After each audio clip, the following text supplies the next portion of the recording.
And we're live. Rams win. Rams win. Dre, you were yelling that out into an empty room, my brother. Okay, guys. Well, now the Super Bowl's over and the big show has just started. They warmed us up. Huh? Oh, yeah. It's too much entertainment for one day. The Super Bowl and Uncle Bill's Hangar Talk. What's it? What the hell was that? Hey, what's that background? That is Jiberachi. That's my gold sequin. I just broke it out on the show. This is the premiere. What? Why gold sequin? I mean, you don't wear that. Like, you drape that around your shoulders and wear that in public and stuff. How you doing, Chris? Sunrise Water Media in the chat. I'm sorry. Yeah. What's up there, buddy? No, it's just the old gold sequin background there. I thought, what the hell? It'll go good behind Uncle Extra Medium, the colory flash. Yeah, it does add color. You know, it makes you look a little even whiter, though. I love you too, you prick. Yeah, no. So how's the audio today? I noticed I rewatched my live stream from last week, and I noticed I was getting some chipper, or cutting off in the background. I was running that sound software that I use so that I could have the sound effects. So what the hell do I use? I can't remember the name of it. Isn't that terrible? Here, wait a minute. It's right there. You're not going to hear me now. Voice meter. No, as soon as it starts. Yeah, I run voice meter, but it seems like I got to play with the settings or have it set up because it was picking up and cutting off a little too late from the sound coming from my headphones, which are laying right here, you know. So it caused a little like echoey kind of crappy sound. I always thought you sounded good. It was myself that seemed to have the problem. That's why I'm moving the mic up about 4 inches from. No, you sounded fine mouth, to me. So but that was the thing. When, on the playback, penetration on the playback, you guys were getting echoed over because of that was coming from there to there, but that wouldn't happen while I'm talking. You know what I'm saying? Because it overpowered. Anyway, so hopefully that's taken care of. Yeah. And Michael's Jones and RC Hobby, welcome in. We got Mike B is in the house. How you doing? Dre is going to get out his smoking jacket in honor of your gold lame.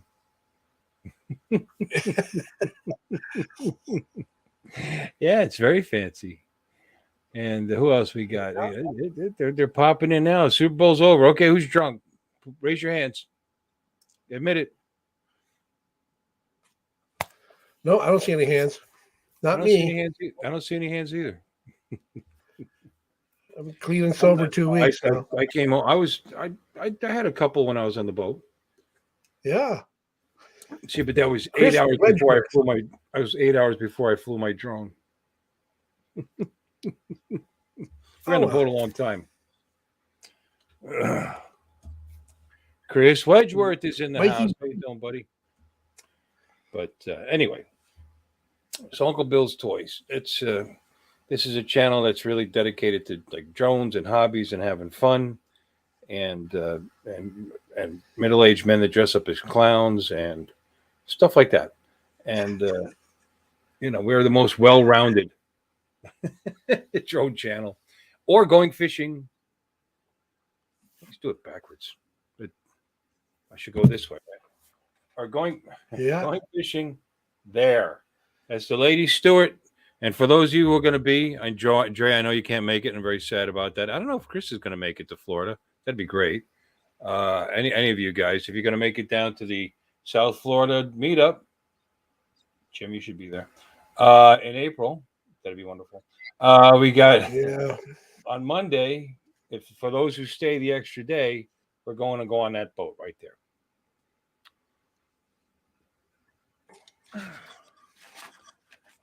It's pretty cool. That would be a blast. Everybody comes in and they're all friendly and they say hi. And and by the time you get done saying hi to everybody, it's especially on some channels that have actually a lot of people on there. By the time you get done, it's time to leave. Have you noticed that? I've been on a boat once. We went around Toronto Island. It was about a 3-hour trip. A 3 a lot of fun. Big part. That's exactly what everybody was thinking. Were they? Hell yeah. You mean I'm not original? Was Gilligan there? You are. Yeah, but was the skipper there? They had a skipper. Did they have a ginger? No. That's why you like the gold lame. That's it. And it kind of looks like ginger's pressed up against the back of your head there. Yeah, a little headlight going on there. One on each side. Well, she's tall. I mean, it could be her. But anyway, I had a good time. It was tiring because Noah got it wrong. I mean, it was showing that I was thinking it was going to be rough at first yesterday, because they were showing 3 to 5, which is not that big a deal, except they were showing 5 seconds apart, which is, it's pretty quick. And then this morning they changed it 2 to 3, 9 seconds apart. I said, oh, that's cake. That's wonderful. Looking forward. But they said it was going to rain all day. Not Noah, because Noah doesn't necessarily do the weather. But they were saying it was supposed to rain all morning long. And not only did it not rain all morning long, which is great, that they got that wrong. Uh-oh. Oh, my father's calling. Excuse me. Hold on. Hey, Dad. Hey, did you watch the game? No, I didn't watch the game. No, I wasn't interested in that Super Bowl. Dad, I do my live stream over over YouTube every Sunday night at 10 o'clock. Oh, I'm sorry. I'm not as sorry as the people that stop in here. Anyway, so I'm live right now, and I'm broadcasting your voice over the microphone. Yeah, watch what you say, Dad. I know. Yeah. So you enjoyed the game? Is that why you called me? No, well, I just called you to tell you the displeasure I had of watching it. The displeasure? Yeah. Stupid calls that Cincinnati made. Not a Snoop Dogg fan? Said stupid calls. He said that Cincinnati made. Yeah, no, he's not a Snoop Dogg fan. Not even a little. No. All right, go ahead. I'm sorry to butt in on your stuff there. I'll talk to you later. Okay? That's all right. The guys in the chat are saying hi to you. All right, tell them bye. All right. Talk to you later, Dad. All right, bye-bye. Bye-bye. There you go, ladies and gentlemen. So it's a very homey show here. I can't even get my wife to come on, but I kind of wanted to hear what Dad had to say. Yeah, I mean, I'm sure he had a lot of opinions about the play calling by Cincinnati. That's what he called me to talk to me about. But it would have probably made more sense if I actually watched the game. So then you would have known what he was talking about. Yeah, I was. Yeah, I mean, I'm just not that interested. Yeah, I didn't follow it this year too much. Well, these teams don't interest me that much. I mean, Cincinnati maybe a little, kind of, sort of, because I lived in Pennsylvania for 27 years, so I probably would have been happy to see them lose. And they did. What's a Super Bowl? Is that some giant bowl of chili? Yes. You get it comes with a super cracker, as a matter of fact. You don't like Snoop Dogg either. Yeah, I don't understand the attraction to Snoop Dogg, to tell you the truth. It just looks like a homeless stoner guy, It just, to me, I don't know. That stole somebody's jewelry. Well, faux shizzle, For shizzle. So apparently you like Snoop Dogg, apparently. I don't like him. I just know of him. I'm informed.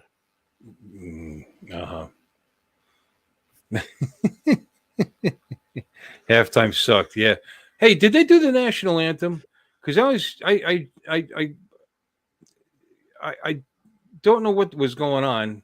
I was flicking through the channels just before the kickoff, and I saw these two women singing some song, I guess meant to be inspirational or something. We'll march on until the victory is won, or something like that. What the hell was that? Did they do the national anthem? Did And not if they see did, it. and if they didn't, that's another reason for me not to watch the NFL. That's right. Snoop, who's attracted him? Homeless stoners. I just said homeless stoners. Don't copy me. Copyright infringement. What? Michael, Fly Zone. Hi, Mike. Well, Mike watched the freaking game. Did they do the national anthem at the beginning of the game?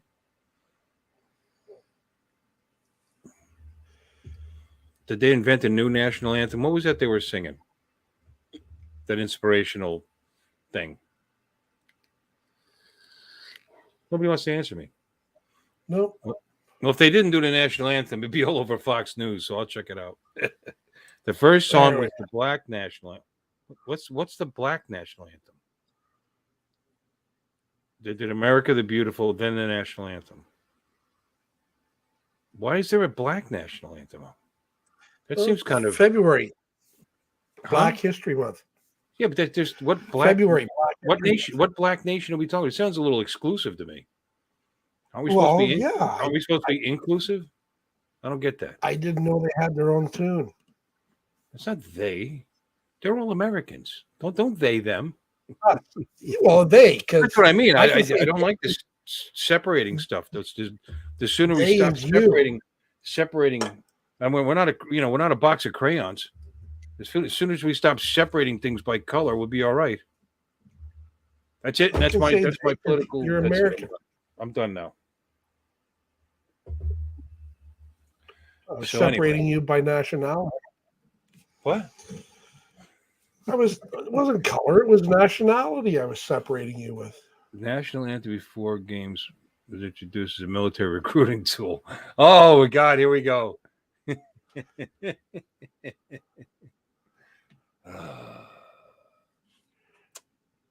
He just called you a tool.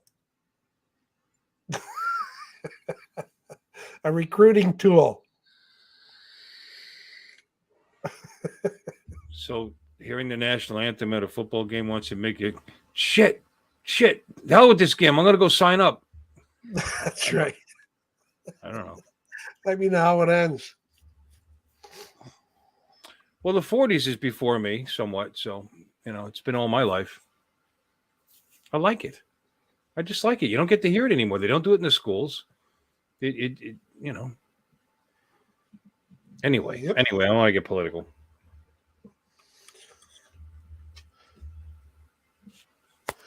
Did you want to show some of your boat trip? We actually do the national anthem before, excuse me, in bowling. Believe it or not, when we have county tournaments, we do the national anthem before the tournament starts. Yeah. Yep. County and state tournaments. Yeah. Do I want to show my boat trip? Sure. Yeah. Sure. If anybody wanna wants to come in, by the way, and refute some of my stuff, the things I say, there we go. Bam! Or call you There's a tool to your face. Yeah, call me a tool. That's okay. Tools are necessary. Some of my favorite things are tools and people, for that matter. Okay, let's share something here. Let me see. I did a little fly-in today from that boat, so I think I'll show that because Jim wants me to. It was 1919. Sorry, it was 1919. Well, they were recruiting after the war ended. Okay. Just preparing for the next one. I guess getting ready. Yeah, the war ended in 1919. Unless Nostradamus, they knew did it just coming. before the war ended. All right, hold on a second. Let's see. Share screen. Yeah, here we go. All right, here's video. Oh, wait a minute. It's Uncle Extra Medium. That's not the boat. Sound. Where's the sound?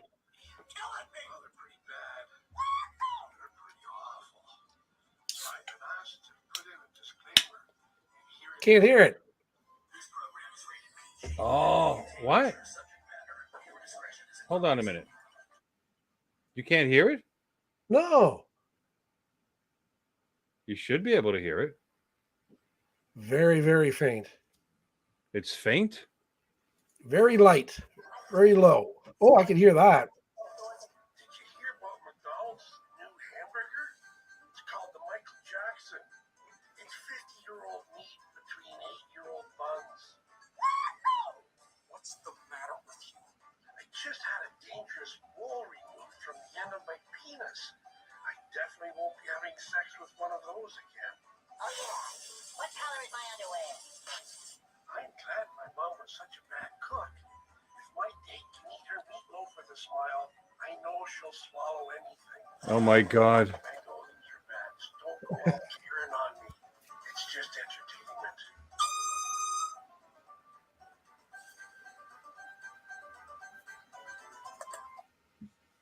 You couldn't hear that?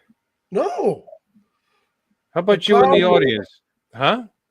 Dre said the clown whisperer. See? I don't think he heard it either. Well, I don't know. That you do talk like this in the video. The audio's not coming through. What in the hell? Why not?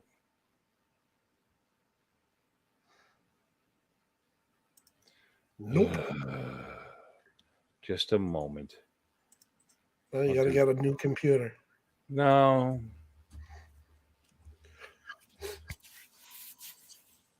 You're coming in fine. It was just from the speakers.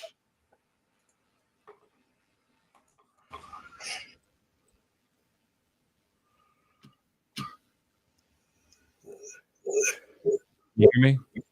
Oh, yeah. All right. Well, I just switched over the voice meter. Let's see if we can hear the video this time.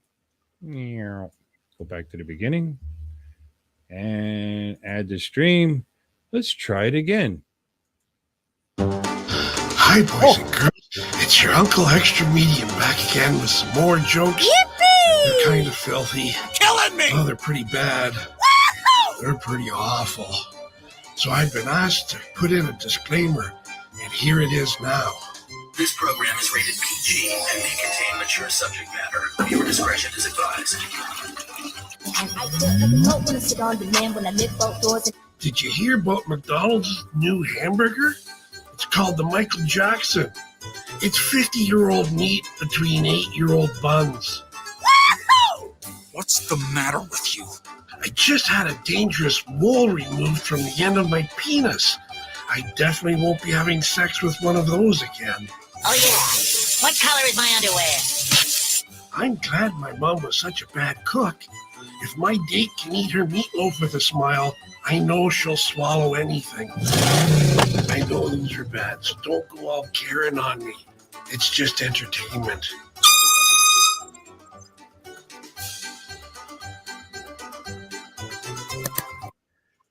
There you go. Turn that up.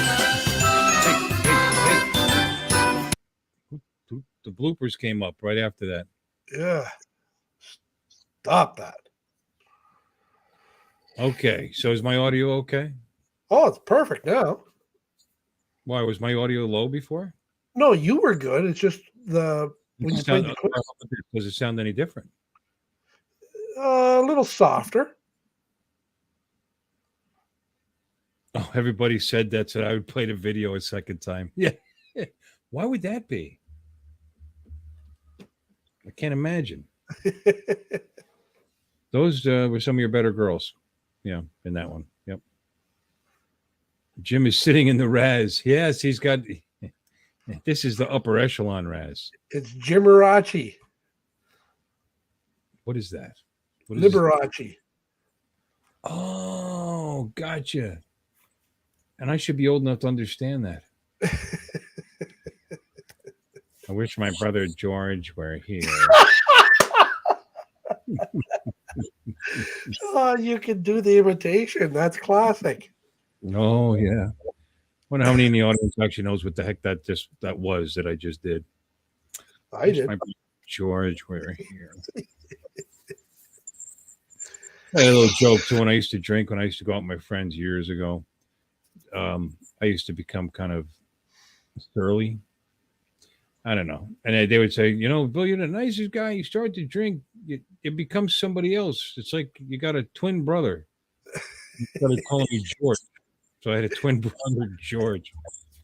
I was apparently kind of nasty. Not anymore. Now I'm a happy drunk. Yeah, that's good. Yeah. We can tell every Sunday night. Yeah. Oh yeah. Yeah, you're always happy. Yeah. Okay. So we're going to show videos tonight. Tim Jackson's in. Thank you for stopping in, Tim, at 3 o'clock in the morning. That's nice. No. It's what, 10 o'clock in the morning there. That's right. Doc, that's from Bugs Bunny. I think Bugs Bunny did do that, Doc. Yeah, but he was he was imitating Liberace. Just, so you know. Well, no, Jack Benny did this. I just combined. Yeah.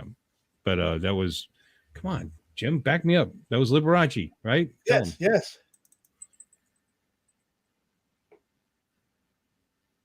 1:24 p.m. Really? 10, 11, 12, 1. So how did you get 15 hours ahead of me? You're just moving faster all the time. I thought it was 12.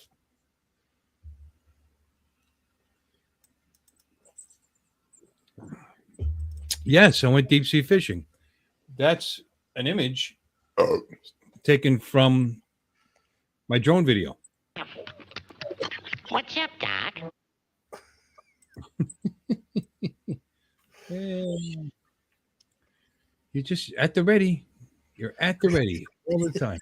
You gotta find the one where he sneaks up on him with a gun. And I don't know if it was Elmer Fudd or if it was Yosemite Sam. I think it was Yosemite Sam. He sneaks up on him, sticks the gun right in his ass, and you hear the boink, and he says, "Move, I'll blow your brains."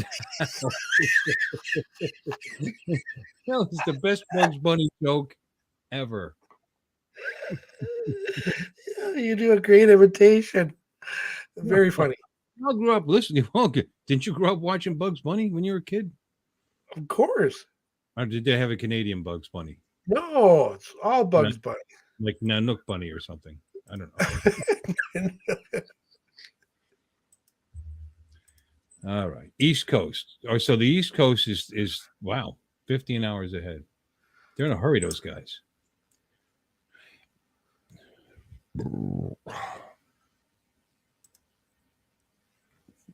Land of ass. Ass. What's he talking about? I'm looking through the chat here to see what he's talking about. What is that? East Coast. I don't know. Australia, the land of ass. I don't know. There's a land of Oz. And then there's, Commie, California. Did they fill all the seats at the Super Bowl? They were having trouble doing that. There were still tickets for sale the day before. Really? I think people didn't. The security was retarded, and they were making everybody wear masks. And oh, really? Wow. Yeah. I didn't even see one snap, so I don't know what the crowd looked like. I didn't hear anything. Sorry, Tim. Typo. Meant Oz. Yeah, sure, David. Let's just show a little. I'm going to show you what it was like on the boat. It was. I had a great time. I'm not complaining. Good. But I'm going to complain. Let me see. What is that? Why did that make it in here? Oh, that was afterwards. Okay. You ordered your third keyboard? Well, knowing you ordered, you bought it just to have one. because he buys electronics and gadgets and gizmos just for fun. Just have spare parts. I think the issue. I think issue see me, not the keyboard. Dyslexic is. There seems to be a problem with the keyboard. Unless you mean see like you're speaking Spanish. Face diapers. Oh, yeah. Oh, I should have tuned in just for that. I really didn't watch it. Didn't watch a minute of it. No. I just didn't have any interest. Besides, came off the boat. I was tired. Did you get a nap in? Put something. Yeah. I slept through most of the Super Bowl, actually. Good for you. Yeah. Okay. Let's see what we got here. Let's share. Yeah, share screen, window. There are chi blows. And we'll maximize this baby here. Nice. Now, yep. There's my crotch. Just in case anybody hasn't seen it before. There you go. And I got my prison guard style keychain hanger on it right there. And as you can see, this is not a Horizon issue. This is I'm getting sick already. Huh? I'm getting seasick already. Ooh. You got that good hip motion going there, Bill. I was on it for a few hours at this point. We're on the boat for 5 hours. Good God. It just happened to be a little rough patch there. That was all right. It settles down a little. There you go. That's another Bill right there. He was my bowling partner. The drone's perfect. Look how few people this was. I think because of the Super Bowl, because of the threat of rain all day. There's only 7 of us on the boat, and there was 2 guys when we got there, and then 3 more came. So 5, 7. There was only 12 of us on this boat that he can legally put 60 people on. But there you go. Pretty cool. Crowded for busy. And so, how far were you offshore? Not at this point, not particularly. See the land off in the distance there, or can you see that? Oh yeah, barely. But I didn't know if you wouldn't. Yeah, a few miles. I don't know. There's the captain hanging out. He thought this is the coolest thing ever. He wants me to send him the videos. Said that the last time I flew it, but this is the Air 2S this time. And you got to be a little concerned. There's quite a bit of metal to this boat, but it was nothing for the Air 2S. And I hand caught it at the end, but I don't think it's bouncing me off the railing. You see me up there? Oh! Oh my God! Yeah. It's so weird because the drone is so still. You get to see all the effect of the waves. Yeah. Look at that. No, the horizon's nice and level. Yeah, the drone was fine. See, almost there's Dave and Marissa. Most of the boat was us, and it was only 7 of us. That was sweet. It was nice of him to go out. He probably lost money. He says he's paying almost $5 a gallon for the fuel. How about this? This is the fastest orbit I've ever done, I think. Pretty good, huh? Yeah.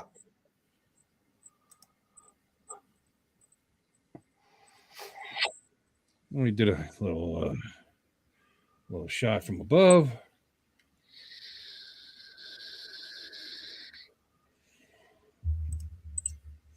If anybody's saying anything, I can't see it. I got this screen maxed out here. You'll have to talk to them, Jim. Yeah. Chris is saying any issues starting it up on a moving object? No, but as you know, we're anchored, so no. Oh, but it is rocking. No, I mean it just took it didn't Air 2S Army. Where's Mark Rennick when you didn't care. The compass was fine with all that metal. I mean, I took off a metal box. Compass was fine. IMU was fine. Everything was good. No birds attacked me, which was nice because there were plenty of them. See our guides on the front of the boat there. Yeah. Hi, Kenny. Welcome. It wasn't like this the whole time, by the way, just to be clear. There was a nice sweet spot in the middle where it was fairly calm.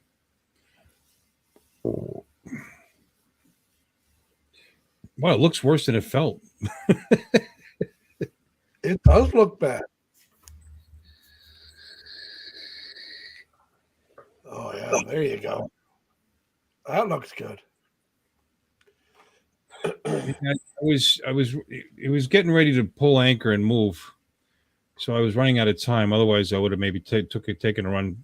This would have been a bad direction to run into because I don't see any land. There it is. There's the land. Yeah, I could have run over to that there. And just did a little. Let's take a look around. And there were no other boats. You know, I was hoping I could maybe go skimming. Yeah, this was towards the end when we came back closer to shore. I mean, it depends on what it's like out. You know what I mean? Sometimes they'll go 11 miles out. They'll go pretty far. You know, it depends. Yeah. You know, he wasn't going to use that much fuel. I mean, like you said, he's paying nearly $5 a gallon for that Rec 90 or is this diesel? I don't know. It's probably diesel. I didn't ask him. Captain Dave, his name is. Yeah, the boat's going uphill. Both ways in the snow. Yeah, I think this is when he said to bring it in. I did film it. Look at that. Yeah. And you just time it with the rocking of the boat. And Grab. there it is. Bam. Oh man. What a professional. I'll tell you. Well done. Here. Oh, that's nothing. This is after we landed. Oh, that's also nothing. There we go. I think I started and stopped it a couple of times. Here's the mate's cutting up the catch. So I thought I was waiting. I volunteered to go last. Cut up my 2-hole fish. I only had 2 keepers. I pulled a bunch of stuff in, 2 keepers. Look. Oh, look, a drone. Those are my beer coolers. Just 2? Yeah, they hold like 60 cans each. I think that's okay. So just so everybody knows, this is the boat that we'll be going on Monday after the drone meetup. And what else is that? And those are the coolers that your beer will be in.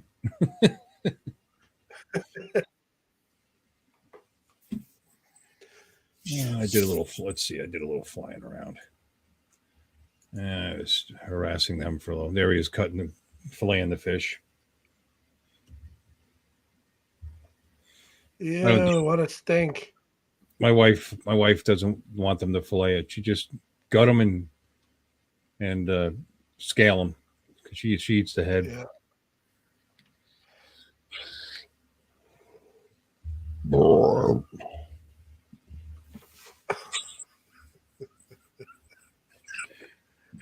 This is the Marriott here, by the way. This is a place that you can stay if you're going to the meetup.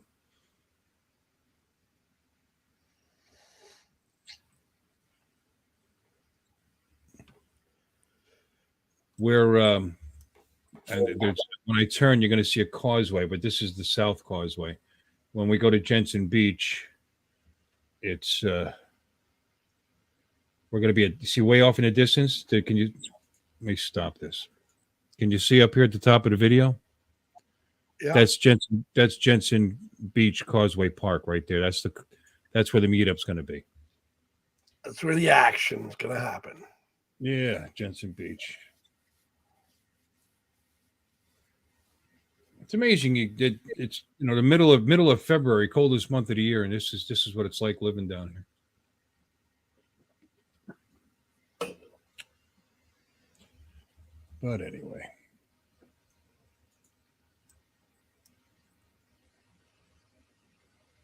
God bless Florida. Yep. This is Hutchison Island, by the way.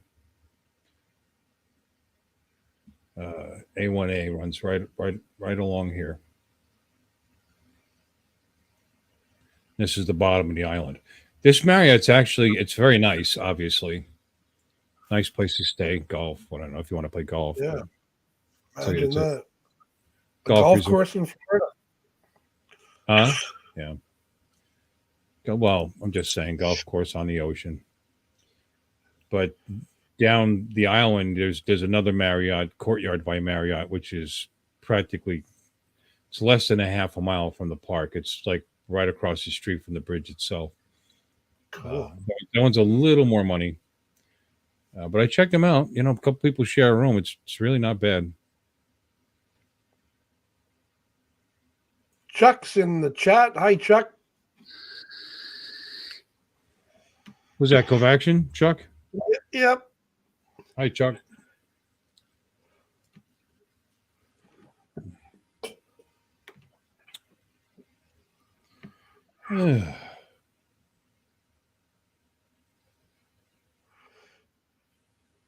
Is that regular speed, or do you have it sped up a little bit? No, it's regular speed. Oh. Well, you think that's fast? Yeah. I mean, I don't have it on Cine. I have it on normal, Anyway.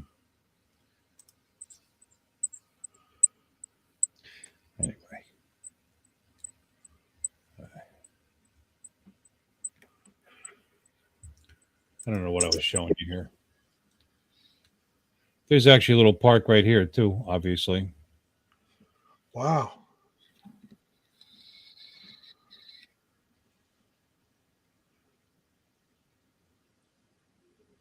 It's not as big as the one in Jensen Beach. It's much, much bigger than that, with a lot more facilities. Got a couple of boats.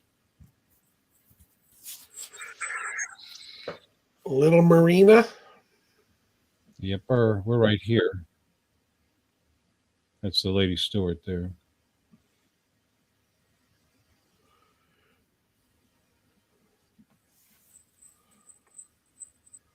Oh, I'm sorry. That's the Lady Stuart. What am I saying? I didn't think we were that close to the gate.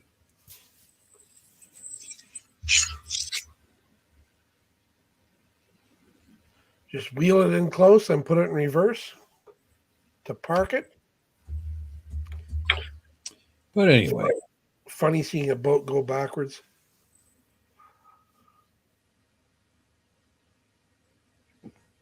Nice, Bill. Oh, yeah. Yeah, love it. That's how it's going to come down, chop their fingers off. Couple of Karens. Those are my friends. Only at the bowling alley. Look at that little dinghy. Yeah, it was funny how that was parked right there. He backed this in with that wind hitting us. Yeah. Like didn't touch the post, nothing. Oh, we're getting hit by somebody, huh? Yeah. Here, let me get Chuck moderator status here. And you get a wrench. There you go. So, anybody got any videos they want me to show? You might not have flown today. You might have been too busy watching that football game.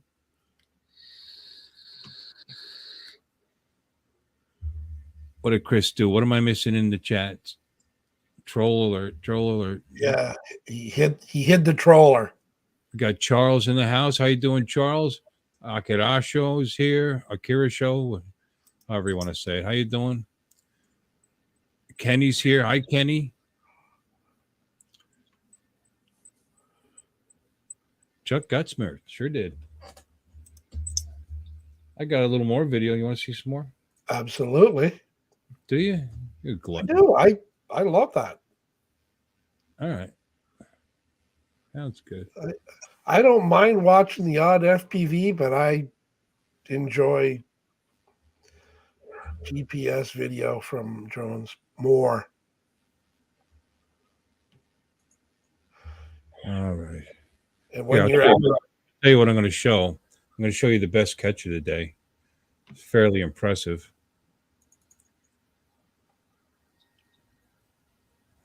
Let me see.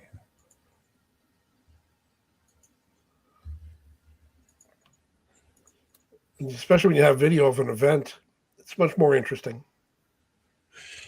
That's a Kobe.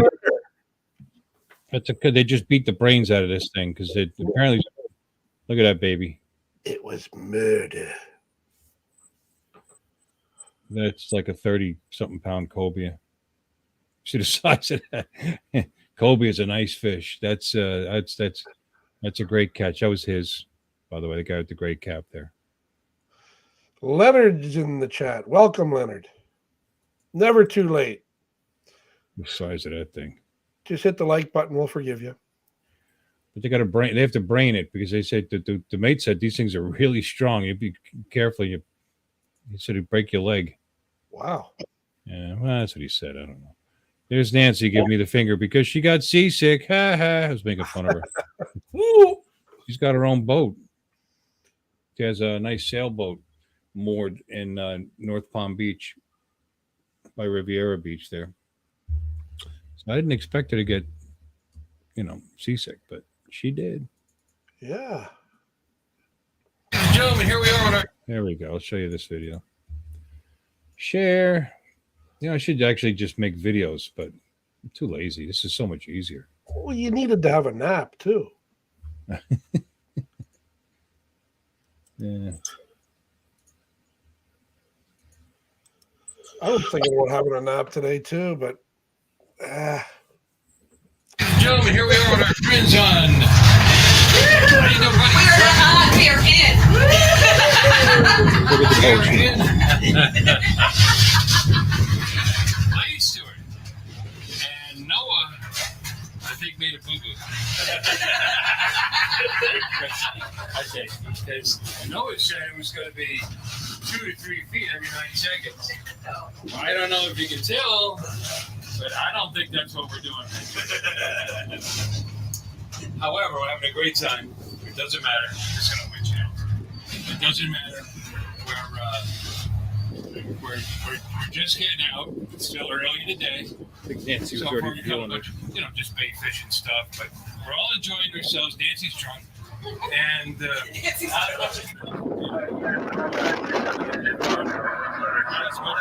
hi to the guys. He's going to take a minute here for some reason. But I am bouncing side to side.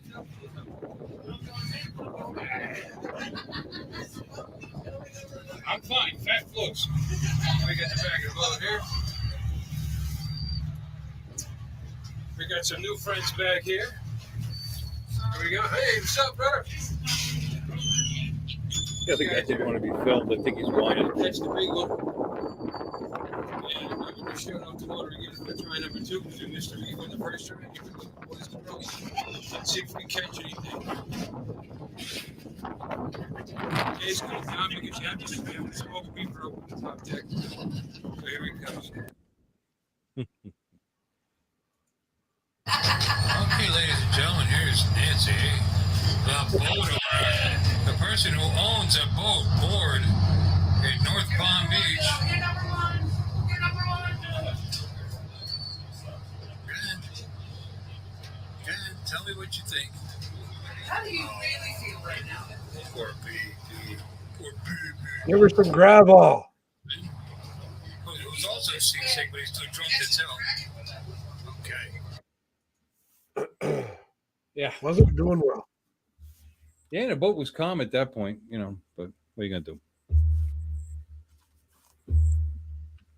Bozo is a better street fighter.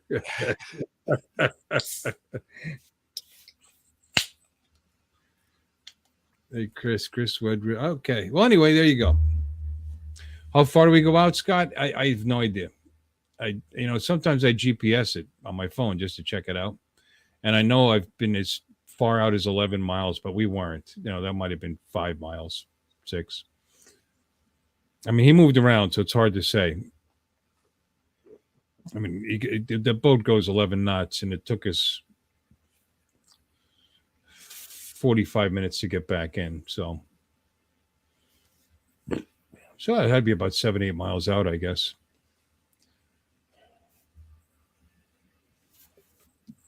Too scary for me. Oh, looks worse than it was.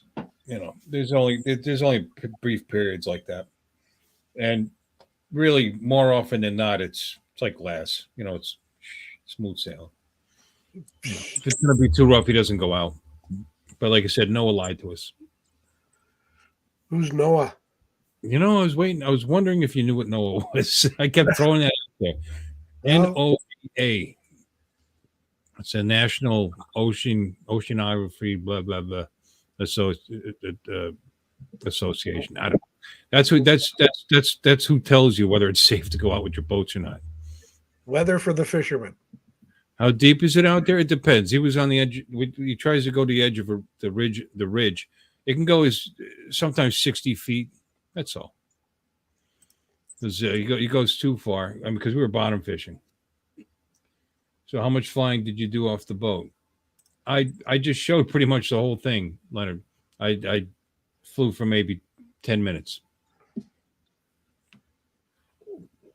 I wasn't up that long, and it was time for him to start it up and start heading back in. I wait to the end of the trip, and that way I can actually catch some fish first, and once I satisfied, I put the drone up. But yeah, it flew good, no problem. Did you land a fish, or was it just those other guys? No, I got a couple. Just nothing great. I got a small lane snapper. They're good eating fish, and we got some blue runners. I mean, it was all snappers. The snappers are running. I ended up taking home a blue runner and a snapper. That said, blue runners are crap fish, but my wife likes them. So guys, they don't take them. I usually get people to give me a bunch of them. Because she cooks them and she got some way to make them good, I guess. I don't know. I don't eat them.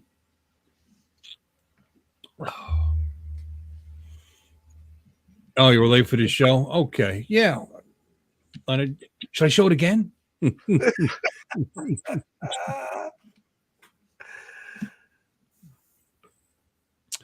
I just went up, did a couple of orbits around the boat.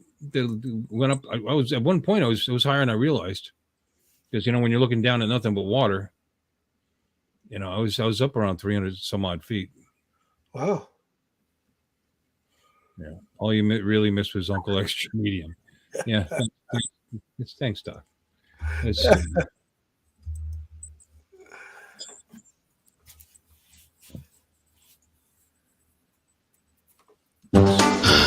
No, not that. Not that. I'm gonna. You know what? I'll take the hit. I don't care. I'm gonna take the claim. I gotta share this one. So I'll take the claim. That's okay. Those are good. What is it about porn that makes you feel it's a safe space for you? Well, first, I'd like to say thanks for having me on your program for the interview. It's been quite some time. I've been dying to get on your show. Well, to answer that question, I'd have to say the fact that I do it in bank vaults makes it pretty safe. Secondly, the fact that I'm by myself, like there's nobody there to threaten me.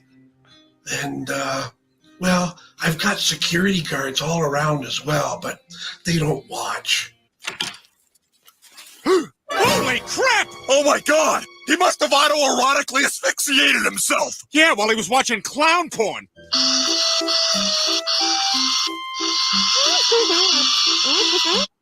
Oh yeah, baby. Oh yeah, baby, you make me so horny.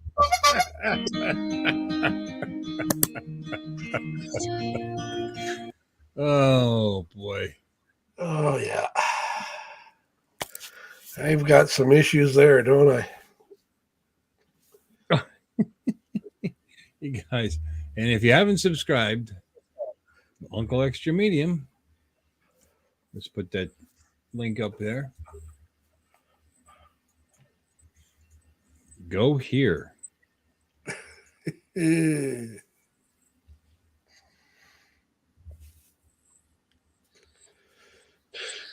Yeah, I was spending all afternoon editing and uploading the rest of the videos for the month for him.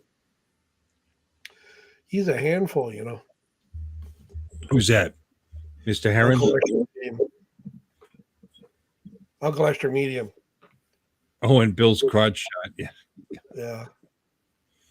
Yeah. It wouldn't be an Uncle Bill video if there wasn't, it wasn't pointed uncomfortably at some part of my body. Like my feet or whatever. That's one that's not making it to Ken show. No, that's a good one. And that's why I opened up a channel for Uncle Extra Medium for the dirtier stuff. Yeah, but it's so well done. Well, thank you. For example.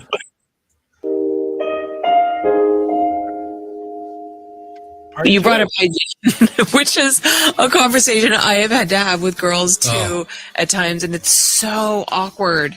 So how would you manage that? Because a lot of times too, like as a producer, if you don't want to have to tell the girl, you'll call the agent and be like, look, you got to talk to your girl because the other performers were complaining that her vagina smells really bad.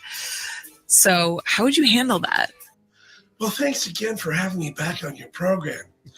I'd have to say that, sometimes it's pretty rank, but, you gotta push through it. You gotta be a professional. Other times I just say, have you ever thought about Summer's Eve?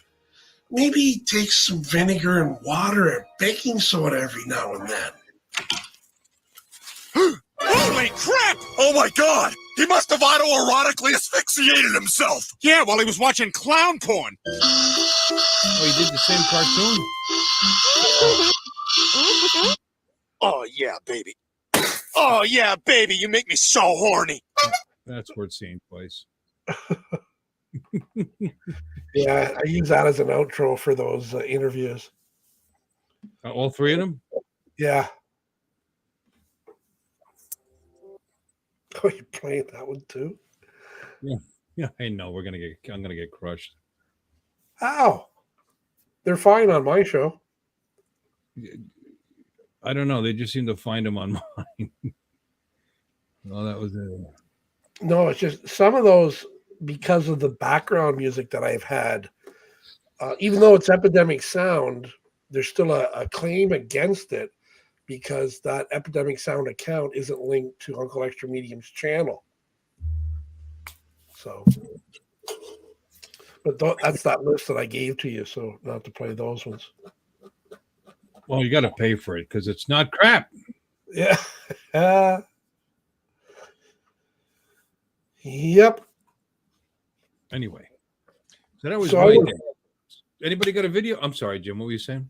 I was just going to say I did a little shopping today. Did you?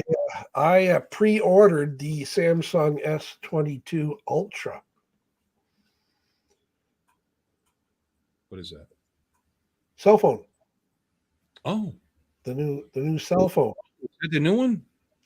Yeah. How much was that?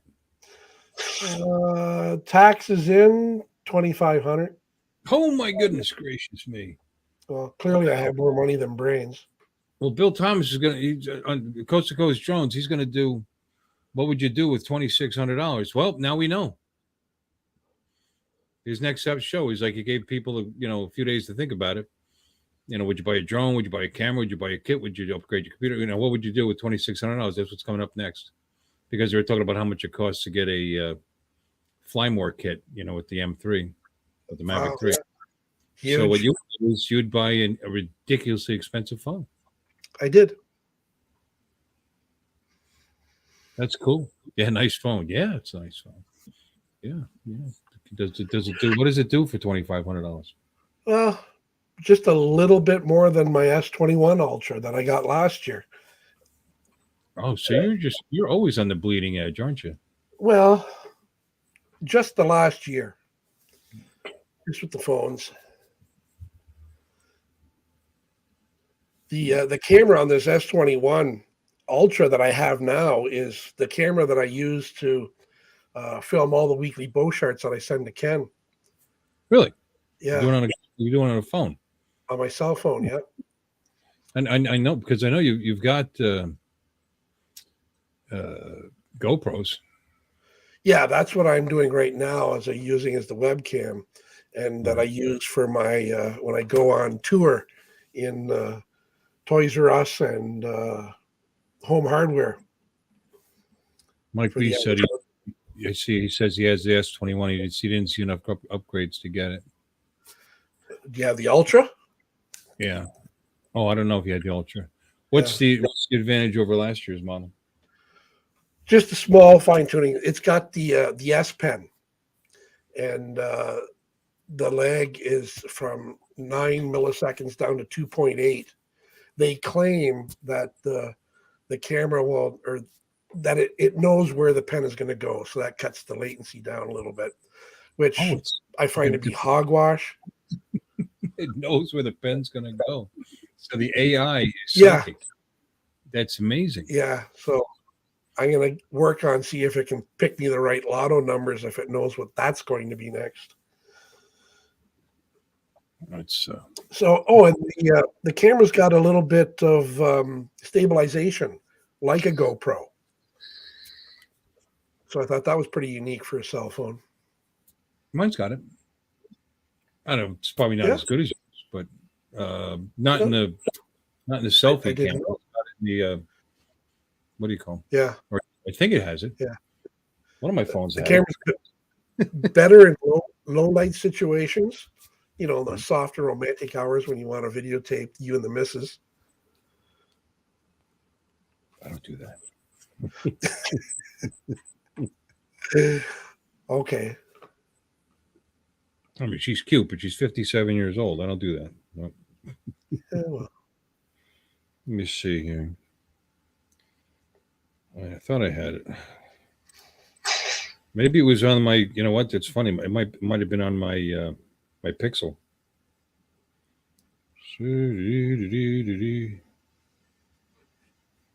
I don't have it. It must have been on my Pixel.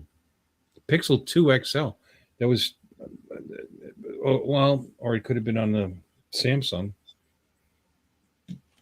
But I haven't had a new Samsung since it was a with the pen. The what's that called? The Samsung Note.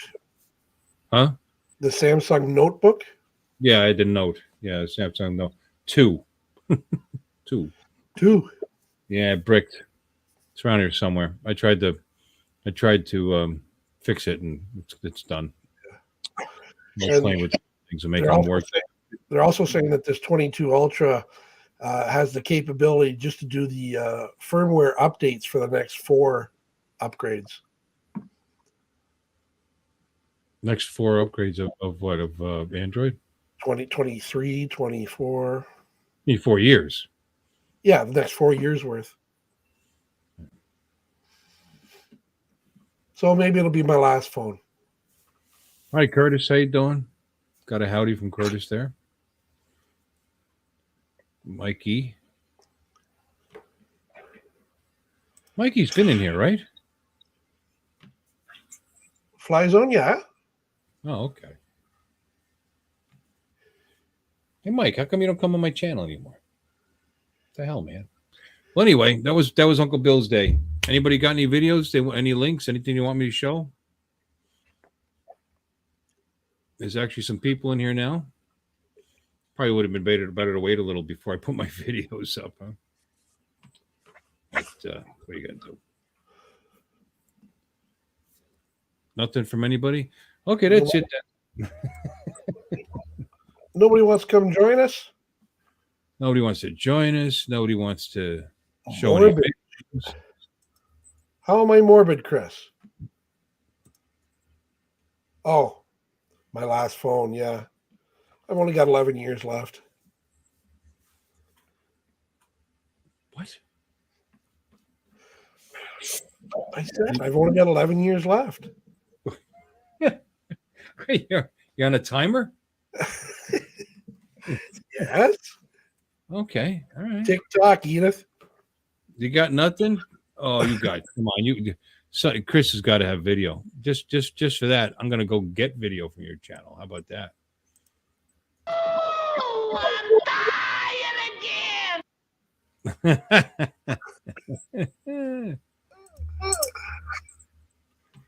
This is probably a short for Bugs Bunny for just about any situation.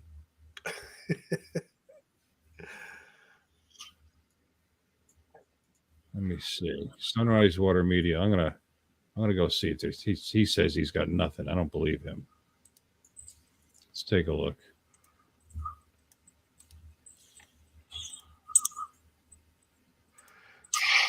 There you go, Doc. Oh no, it's been 4 weeks. It looks like. Yeah, Chris has been slacking. Okay. I showed that one, the confidence meter one. That's a good one.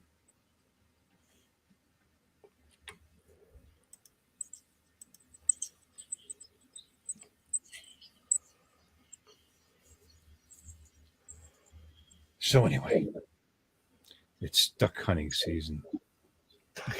Yeah. I never tell a lie.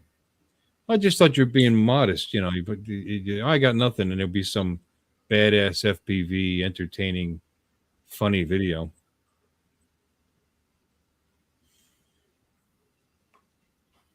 I was on a boat, Mikey.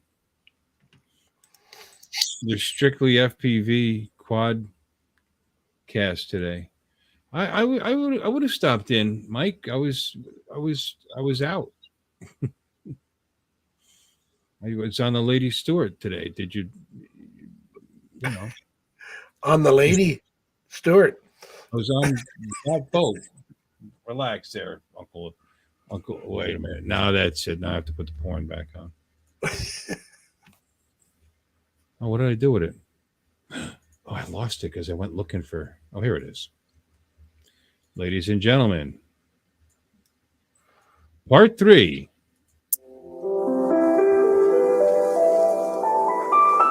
Have you ever been in a situation with a girl where you're just like, wow, she doesn't want to be?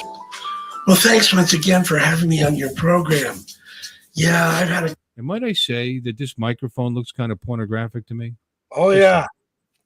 Just say, is that intentional that you put that thing right there? Right there.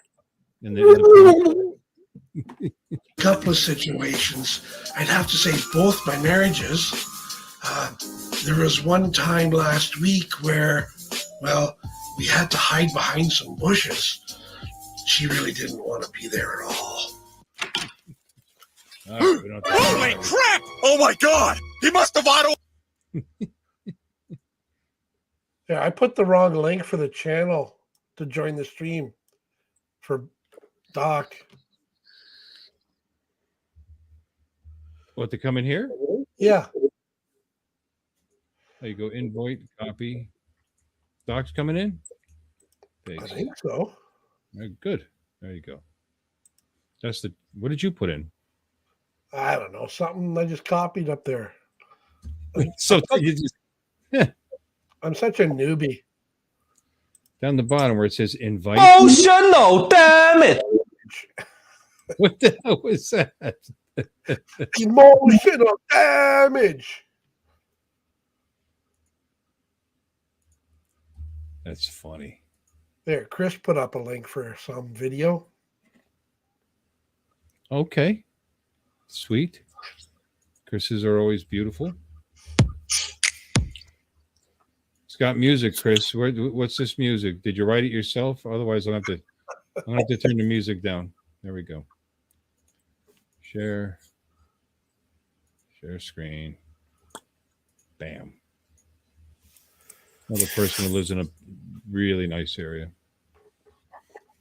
Okay. So since there's no music, we could just sing along. Fly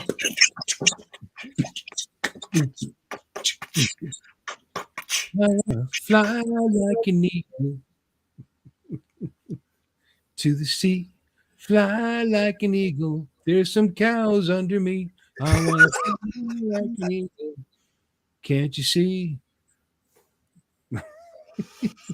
We're in FPV mode here, I see.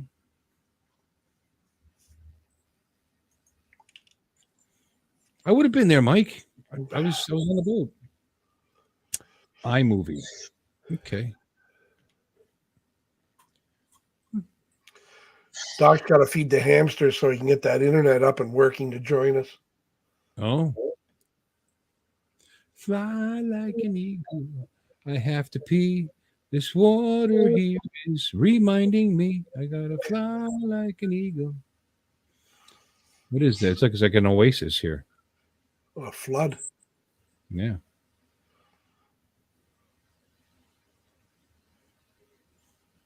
Sunset or sunrise?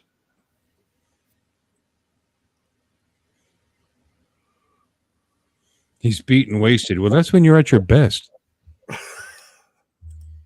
Wasted. I haven't used that term since I was in high school.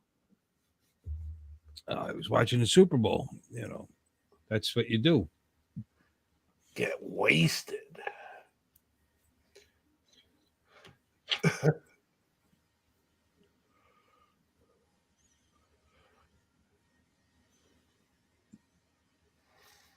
So, Chris, what drone is this?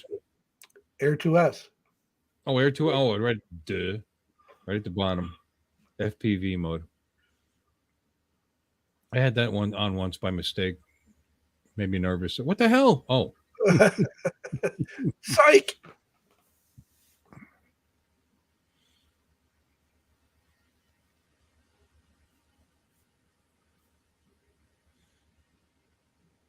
Pretty cool.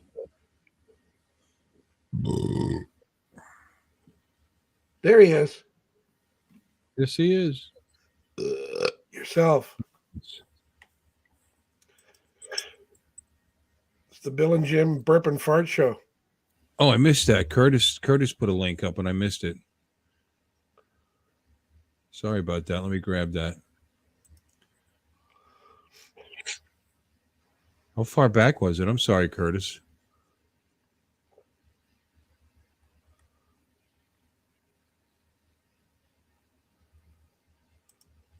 Holy smokes. Where is it? I don't see it. Curtis, can you throw that link back in again? Because I'm not seeing it. Boop. Ladies and gentlemen. Hey, we made it. Dockside. Hooray. All right, real quick, because I'm doing this through my daughter's iPad through the hotspot because we don't have internet here yet.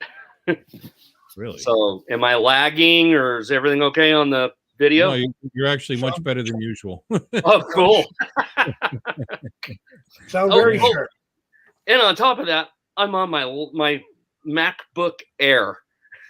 So what Air? That's a pretty good one, isn't it? Or no? Yeah, except it was from 2017. Oh. Yeah, still. Yeah. It's better than mine. What, did you just move into a new house? That's why there's no internet there? Yeah, we bought a house in August, and I've spent from August until the end of January getting it ready to move into. So we have been busy. Where are you? I'm down here in Deming, New Mexico now. New Mexico. There too, right? Didn't you say it was 11 degrees there the other day? Oh God, yeah. It froze it froze everything except for the well. So it froze the input to the pressure vessel, froze the main input to the house, and yeah. It's amazing. I don't. When you think of New Mexico, I don't think of frozen pipes. Most people don't. New Mexico is actually mostly high altitude. So, I mean, where we were at in Silver City, we were at over 6,000 feet elevation. where we're at here in Deming right now, we're at about 4,000 feet. So There you go, guys. uh-oh. And this is from Curtis. Thought it was another Uncle Extra Medium. Yeah. Wait, so you saw the whale there? What are you saying?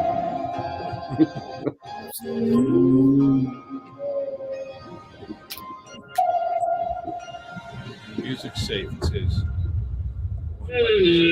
Watch, I'll get a claim from Curtis Dart. Yeah, there you go.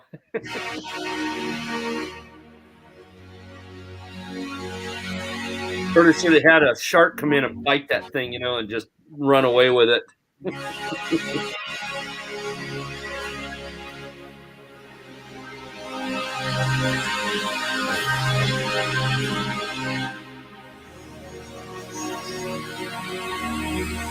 Got two submersibles.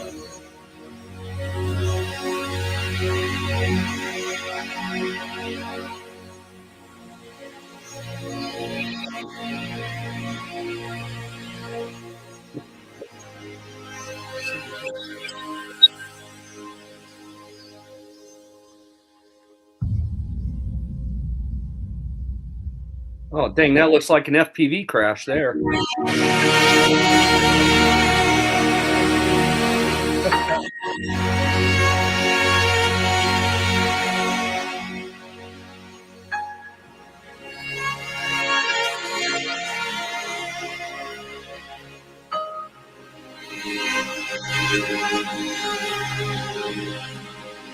That looks like about how it would look if we crashed one of the FPV rigs in the water trying to rescue it.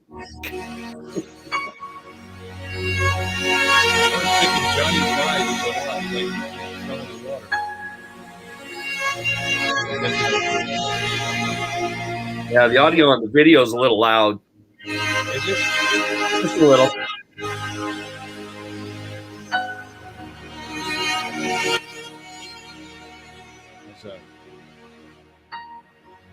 Is that better? Yeah, that's a little better. It's just coming through real sharp.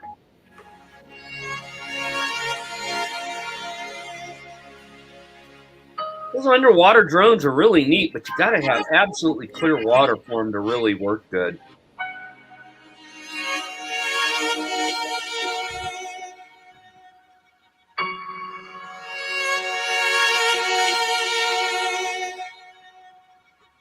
I mean, I got to think he's got two down here, right? Since we're looking at one. Well, unless he's in the water with a GoPro. Then who's driving it?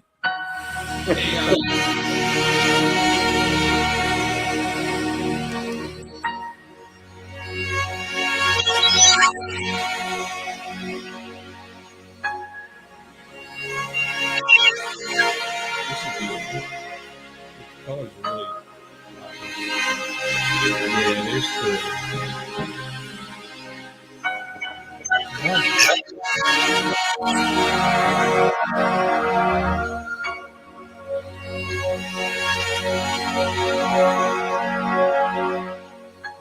Is this submersible drone love going on here? I think so.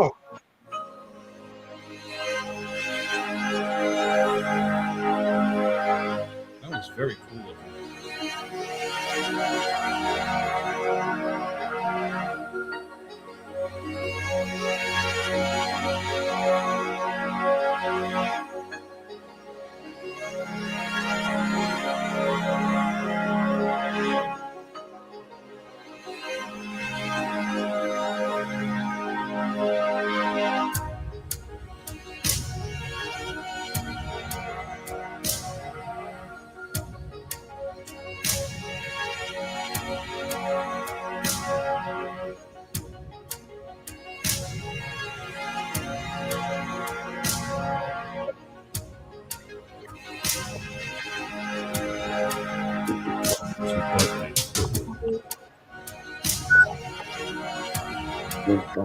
Underwater drone.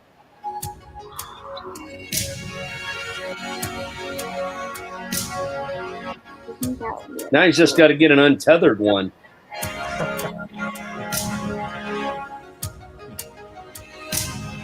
You know, they used to do that. They used to do all of this untethered, but they ran it on 27 megahertz. Very professional, very nice.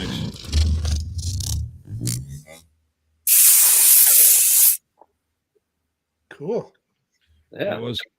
Hey, what's going on, Chica? Say hi. Hi.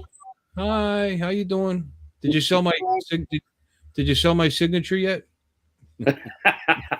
No, she's holding on to it until it goes up in value. Yeah, well, she got two. I figured one was to keep and one was to sell. That's right. Oh goodness. Yeah, they used to do all of that, but on 27 megahertz, and they do it untethered. And you could get, if you had a powerful enough transmitter, you could easily get 10, 15 feet into the water. So, and not have to run a tethered power. Yeah, it's down here. So, but that was eons ago. So, he's learning to fly him in this Yep. vid. Yeah, leave it down there. You mean fly him under the water? Yeah. Yeah. You don't come up. I mean, that would really be awesome if it came up out of the water, just flew up to you. Well, Voyage to the Bottom of the Sea had the flying sub. Come on. Oh, you're gonna be streaming dives? That's cool. Oh, that would be cool.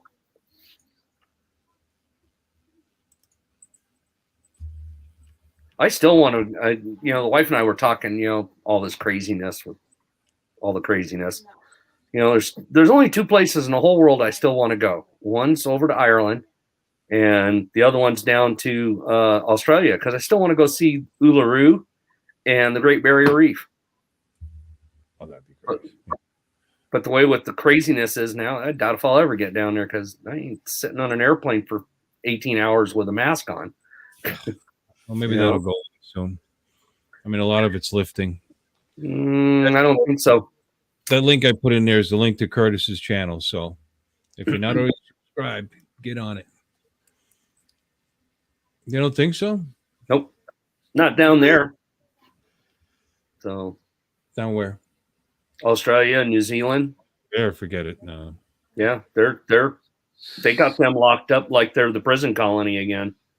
So have you been to the reef here in Florida? No, I have not. I got to do that myself. I think that's like the third largest or something. Is it? Oh wow. Yeah, it's up there. So they claim. They have different ways of measuring how big something is. Well, Bill, where's the clear water down there? Like what you would find to be able to do that with one of those underwater drones. But here? Mm-hmm. Yeah, down there in Florida. I don't know. Got a lot of clear water. It's all clear. Very clear. I'm clear. Yeah, that was real clear when Mark Fisher went swimming for that POS. It's funny. He cut his foot. He actually took his shoes off and he climbed down those rocks. And I was flying later with the drone, and I realized there was actually like a little beach, like 30 feet from where he was, where he could have just as easily gone in a sand, through the sand. But I think he said where he was walking out there, he said there were rocks. So he climbed down some scary looking rocks. Yeah. He went down a spot that wasn't the best. No, but he succeeded. Yep. He did succeed. You're gonna see if you can live stream that this weekend. That'd be awesome. Yeah, that would be cool. That'd be neat to see. I was going to try to live stream from the boat, which I could have easily done, but I forgot to make a link before I left the house. I'll do that next time. That's kind of one of those neat little list things that I wouldn't mind building, is build an underwater drone that can be done untethered. So now, I mean, would you have to maybe set up something where you'd have to stick the antenna in the water, break the plane of the water, and no? No, it has to do with frequency. Okay, the lower the frequency, the deeper the RF signal will penetrate through the water. When you consider the U.S. military has submarines, right? Well, how do they communicate? They don't always have to surface to talk, but they communicate on ultra low frequency. They've got an antenna that they drag behind the submarine, that the antenna is like miles long, and the signal actually is capable of passing through, a very large body of water. Never get much. Up. They floated in it. I was under the impression they floated an antenna. Nope, does not float. It's drugged behind them underwater. So, yeah, they do not float an antenna because that would give away their position. So by keeping it fully submerged and using ultra low frequencies, they're able to communicate.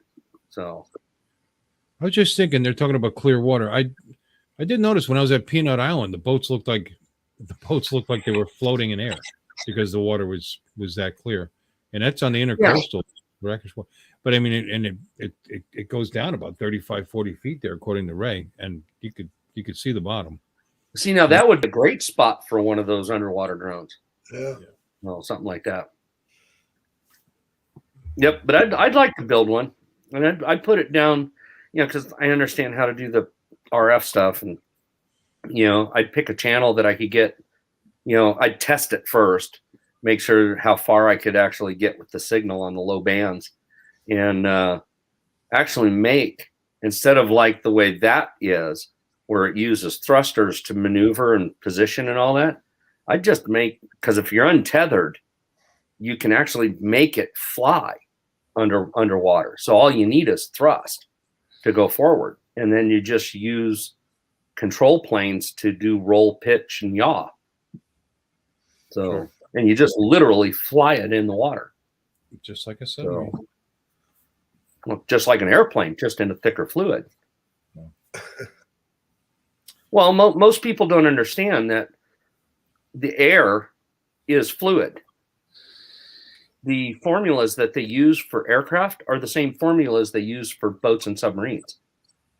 It's just the Reynolds numbers are in the millions instead of a lot lower. Well, which I think is why they classify it a gas, but yep. But in aerodynamics, it uses fluid dynamics for doing all the calculations. Yeah. So air is just a very thin fluid. It's very low viscosity. So, but effectively it works the same. So why not take something you can shrink way down? Because if you got real thick fluid, water, you don't need a lot of surface area for lift or control or anything. All you need is a little bit of motion.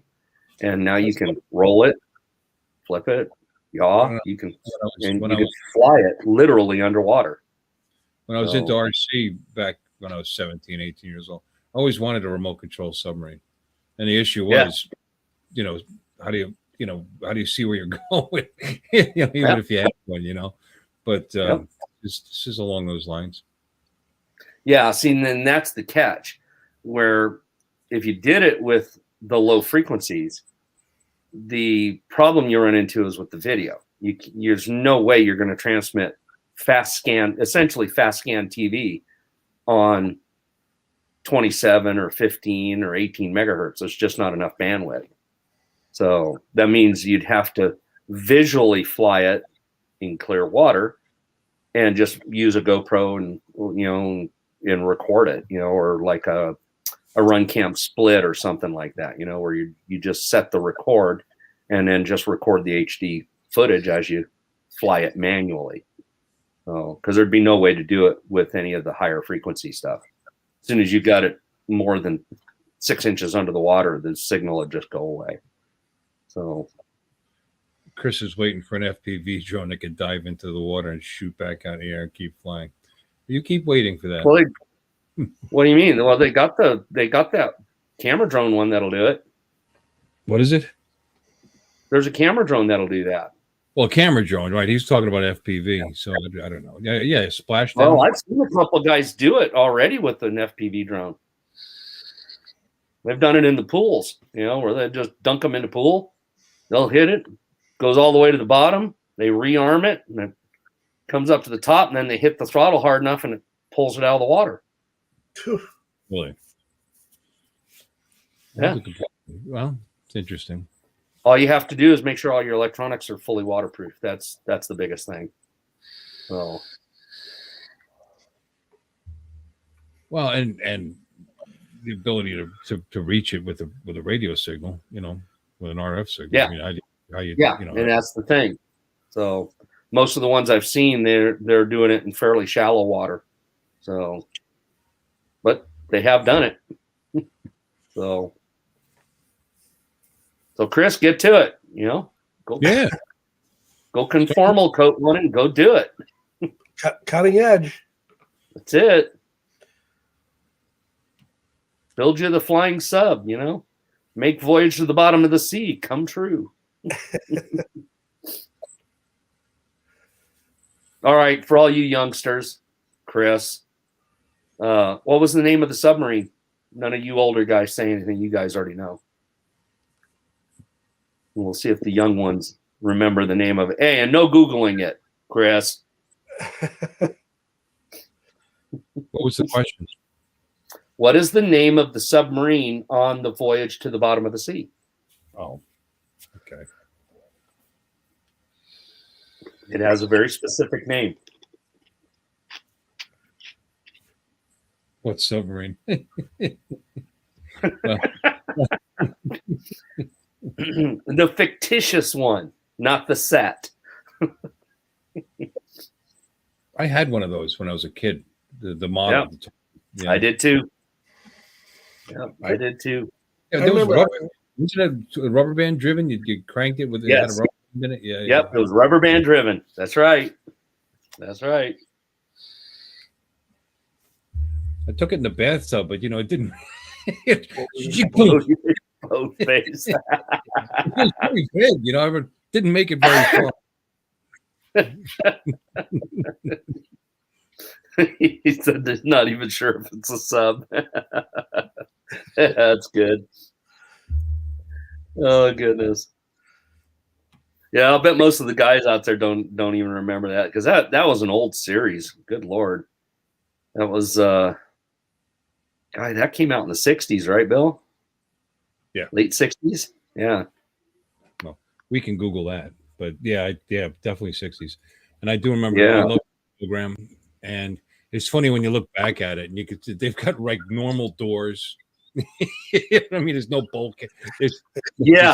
Exactly. There were very few bulkheads. Go, Charles. Charles says he ought to know this. Yeah, you should if you watched it.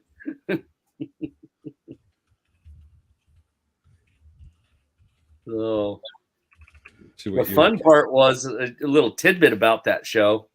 When they launched the flying sub, if you ever watched it carefully, you'll notice that the set piece they used of the main sub, there it is, Leonard Oglesby got it, the Sea View. The main sub was actually sitting above water at the top. And if you watch carefully, you can actually see the prop handlers above the water, lowering the mini sub out the bottom of the sub. That's older than I thought. I guess there must have been a movie, Voyage to the Bottom of the Sea, 1961. Yes, the original was a movie, and then they made it a series later. The series was 64 to 68. There you go. Yep. So I was 3 when that movie came out. And the movie is as old as I am, 1961. Yep. I gotta watch the movie. I don't think I've seen it. Well, the movie had what's her name? Oh my goodness. I Dream of Jeannie. I forgot Barbara her name. Eden? Barbara Eden was in the movie. Barbara Eden. Oh God. Yep. She was in the movie. She's like 100 years old. She's still hot. Oh yeah. Oh, Leonard's older than us. know he likes to tell us He that. graduated high school in '66. Yeah, I graduated kindergarten.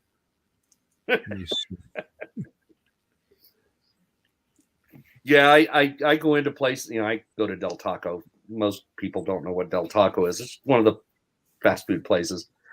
But I always go in there, and there's always the young people behind the counters. And I'll get to talking with them, and I go, "Yeah, I'm old enough to remember Star Trek when it wasn't reruns." Yeah, me too. Yeah, remember the moon landing? Yes, I remember watching that too live. Yep. Walter Pidgeon, Joan Fontaine, and Barbara Eden, 1961. Yep. There you go. I'm gonna watch this. Yeah, the movie was actually pretty popular, and that's why they made it into a series. Yeah. So, Doc, how far are you from Albuquerque? about 4 hours. Albuquerque is about 4 hours north of me. That left turn at Albuquerque. Hey, that's okay. I also get the one from when he says Rancho, or not Rancho, he says Cucamonga. Yeah. That's actually a reference to Southern California in the Inland Empire, Rancho Cucamonga. Cucamonga. Yep. Though my favorite is Martin the Martian. He's my hero. Martin the Martian. Between him and Wile E. Coyote, man, I'll tell you what. Your birthday, you thing from another world, you. There you go. You thing from another world, you. Yep, there he is. Yeah. Yep. That's a good line. Yep, Martin the Martian. Yep. And then Wile E. Coyote. What was that? Super genius. My Favorite Martian. Yeah, that's what, right? My Favorite Martian? No. Well, My Favorite Martian was, oh God, that came out in like the late 50s or 60s. No. Yeah. I remember watching that as a kid. Yep, me too. It's that old. It was black and white the whole time. In his head when he... Yeah. Yeah, I Dream of Jeannie. Yeah. Yeah, you dreamed of Jeannie a few times, didn't you, Mike B?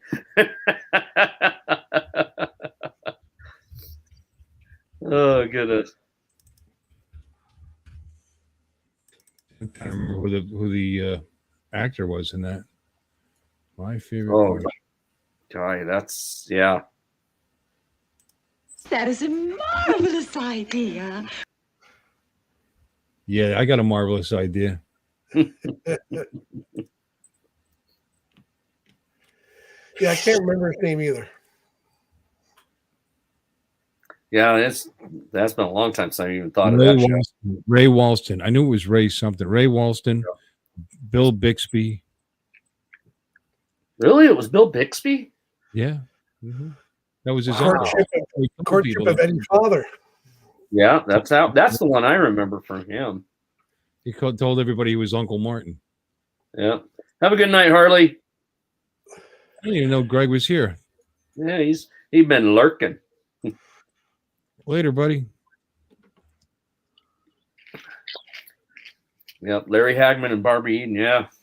Right there. You have not had any fun yet. You know what's funny about that? About that show is that Larry Hagman got really popular and well known for that show, right? And the people in that age group that watch that show aren't the same people that watched Larry Hagman when he got real popular in the other one.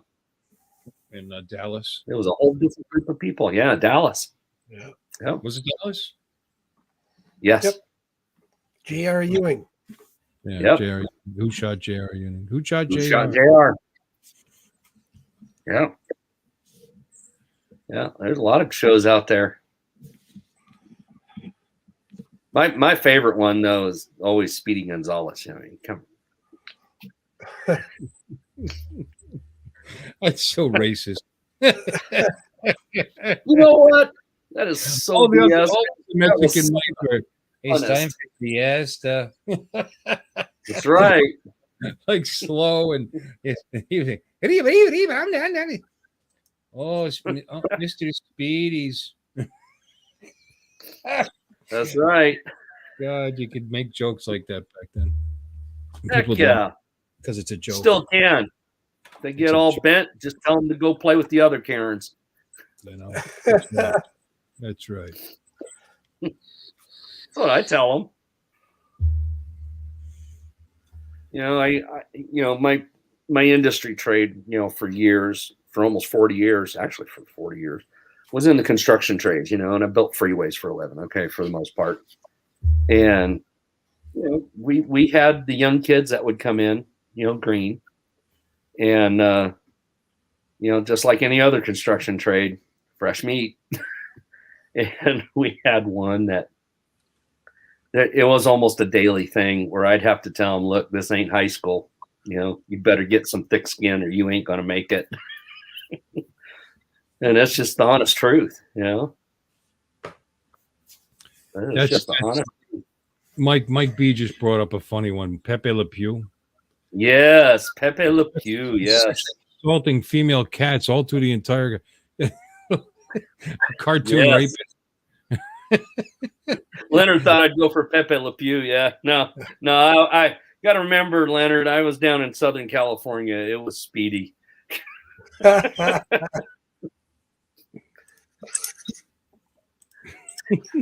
lived in El Monte for 9 years. Okay, so yeah, it was definitely Speedy Gonzalez.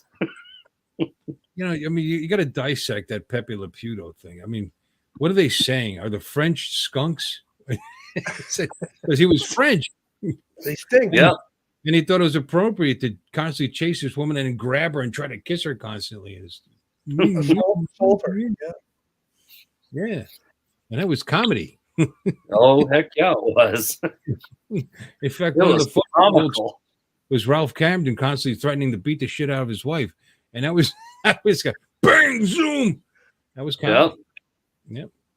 Yeah, or how about All in the Family? Looking back at it, it's pretty mild. I mean, it doesn't the guy or the Simpsons. Yeah. And he was a phony. He was a phony. How can you do that all in one breath? There you go. He talked that game, but when it came down to it, he loved everybody. I mean, his friends. He had how many black friends? He had how many? Spanish that was a total act. Oh yeah.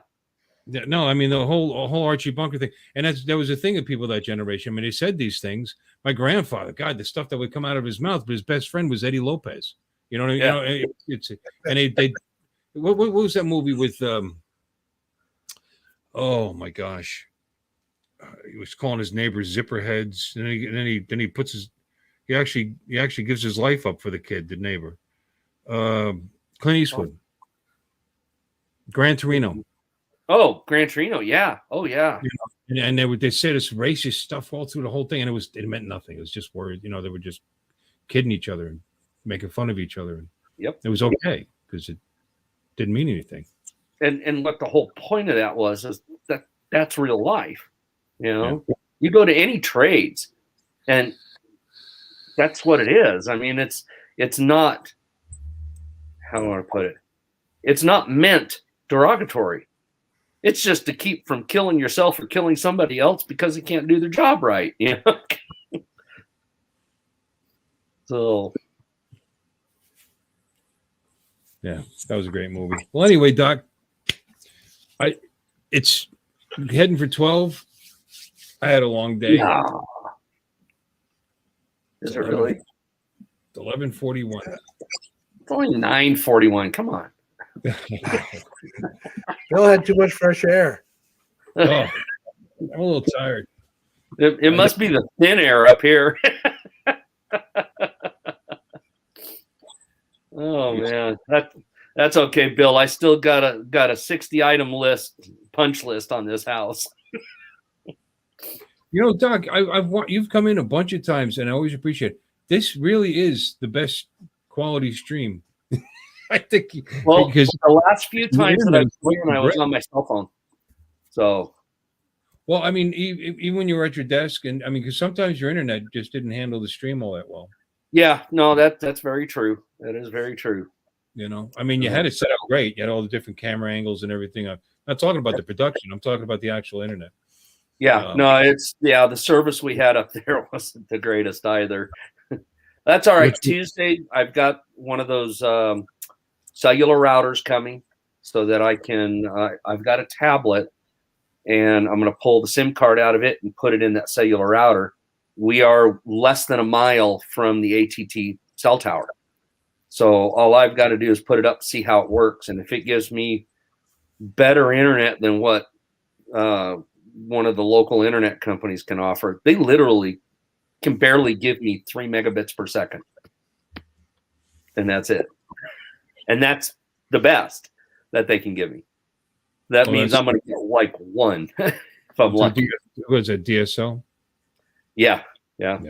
That's all we got over here. So we're going to try that and see how that works. You know, this hotspot has been working okay, but most people didn't understand. I didn't realize it until I did a little more research on it. But the hotspots, even though they work off of your, you know, if you have an unlimited plan, they work off that unlimited plan. Right. Because of how the hotspot works, the service can tell whether it's the hotspot or the cell phone using the internet. And they limit you to like 10 gigabytes per month on the hotspot. No, I think and then they slow it way the hell down. Yeah, they'll like T-Mobile will continue. You can continue to use the hotspot, but it drops down to turtle speed. Yeah, all the services do it. Yeah, you got. I think it starts at 2 gigs. Oh, hey Ray Kelly, how you doing, buddy? So that's what we're gonna do. And I already called AT&T ahead of time, you know, and kind of picked their brains a little bit. Because my plan, my unlimited plan, does not have hotspot. Mine's a very old plan, and it doesn't have that. And I asked him, well, if I put my SIM card from my tablet in it, will it work? And he says, yes, absolutely, it'll work just fine. And it's because the router works like a regular device, and you're not turning on the hotspot to connect to it. So it should work, and we'll know for certain probably Tuesday night. So this is from Charles Galuski, ladies and gentlemen. He said, put this link, and it looks interesting. I don't know what we're going to see here, but here we go. Rocket.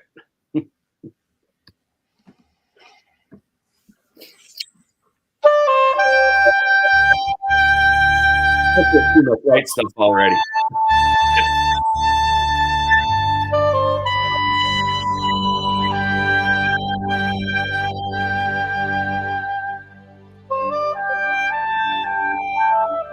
You know, that looked like the perfect ski jump for some 8-year-old on a tricycle.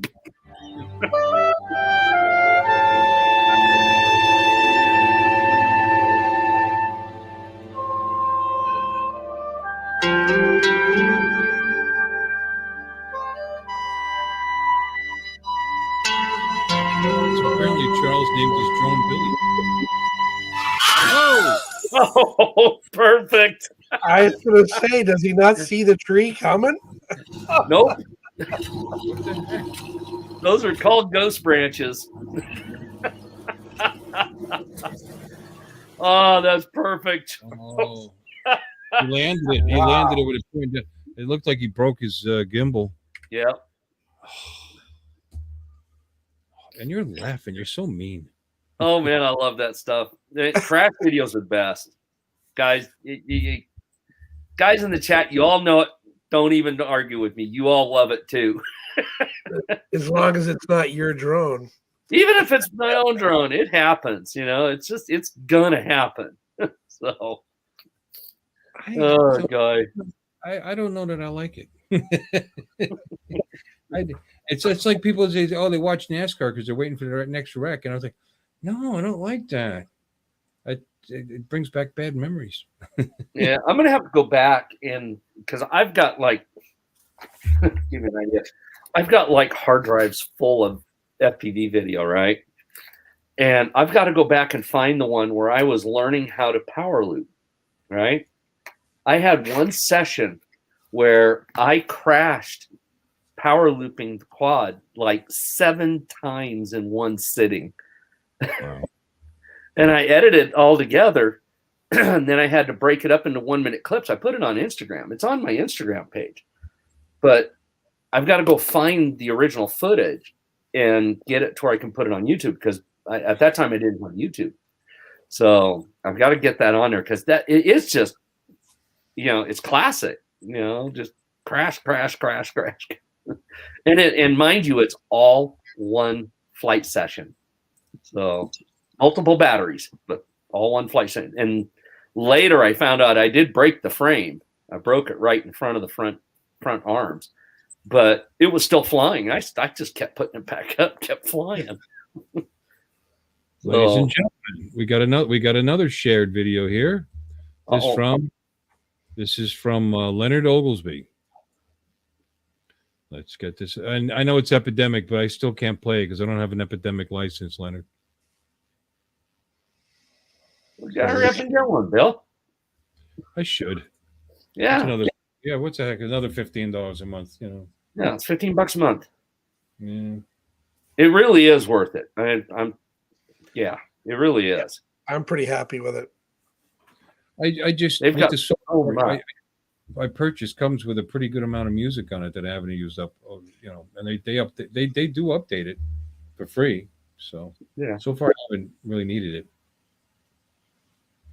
With Filmora, they do. Oh yeah, Filmora is real good. Yeah, and they give you music. They give you all kinds. It's really easy to use. It's a great little piece of software for $70 bucks. Yep, this is cool. Cayuga Point, is that what I saw?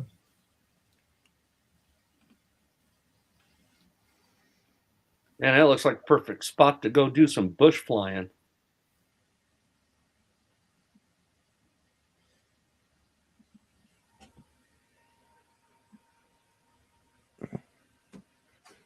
So is that volcanic ash? I mean, I see black rock down there.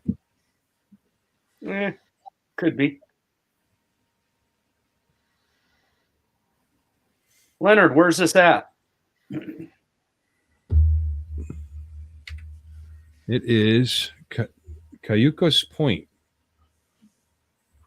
Yeah, but where is Cayucos Point? I don't know. I thought you knew. Yeah, that's what I mean. Where is this at? Mars.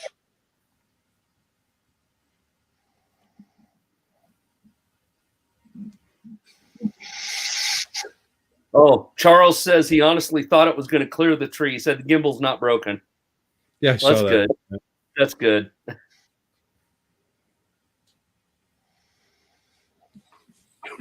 California. Okay.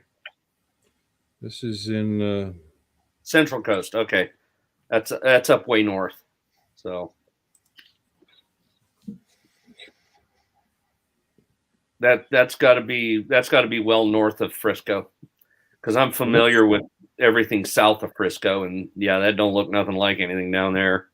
This is by Morro Bay, or north of Bay. Morro Bay. Harmony, Cambria. Looks like it's like almost like right in between San Jose and Los Angeles. Okay. Maybe a little closer to San Jose. Directly west of Bakersfield, directly west of it. Okay. There you go. Give you some accuracy here, ladies and gentlemen, on my show. Because I'm kind of familiar with what the coastline looks like, going up Highway 1, until it turns inland and goes up, into the valley areas behind the coast. So, and I don't remember the coast looking. One time when I was driving a tractor trailer, and we came in across Donner Pass, came all the way down. Yep. Made it to Los Angeles, then started heading east. But I didn't stop to look I wasn't impressed with that area, with Los Angeles. I like Northern California. It was nice. To me, Los Angeles. Northern Cal and Southern Well, Cal. Looked like New Jersey with palm trees. Yeah, Northern Cal and Southern Cal. Honestly, it's like it's two different worlds. Oh yeah. So once you cross over Oxnard, north of Oxnard, and it's just two totally different planets. That's a funny name. Oxnard.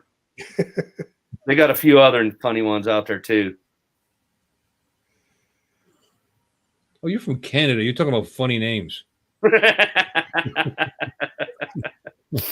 mean, come on.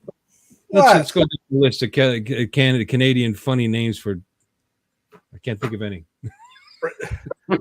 There's Dildo, or Newfoundland.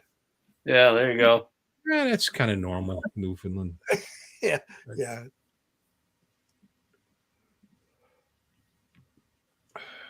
This is beautiful. Yeah, that's nice up there. Yeah, looks like you'd really scratch your calves up swimming there, though. Yeah, that ain't much of a beach area. No.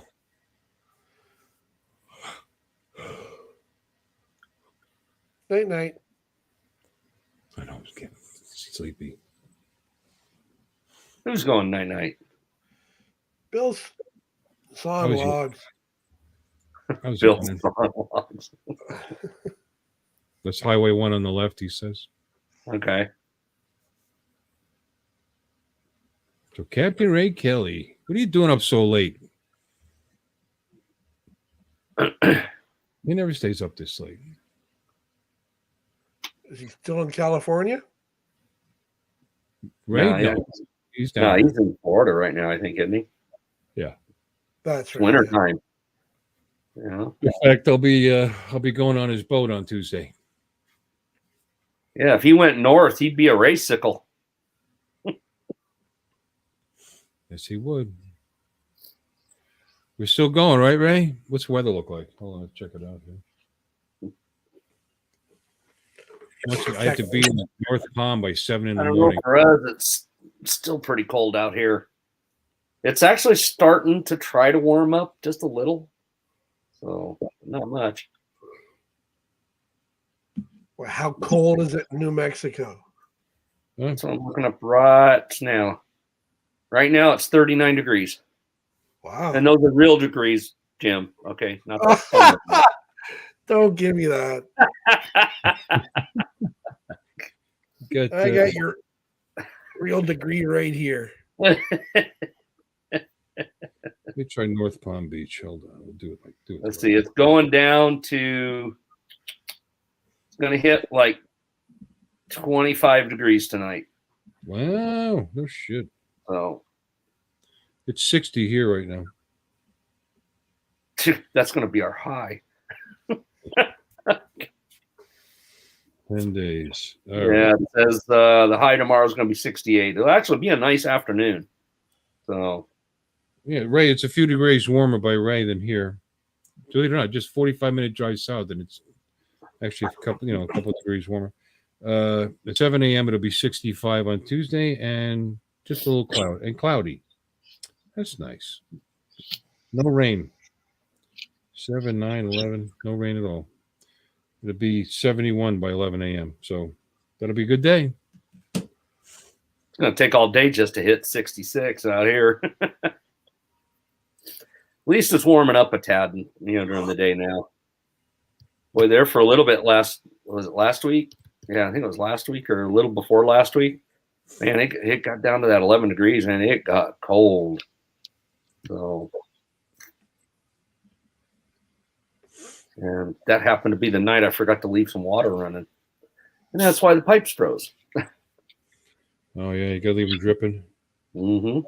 You don't have any heat tape? Yeah, it's all PVC.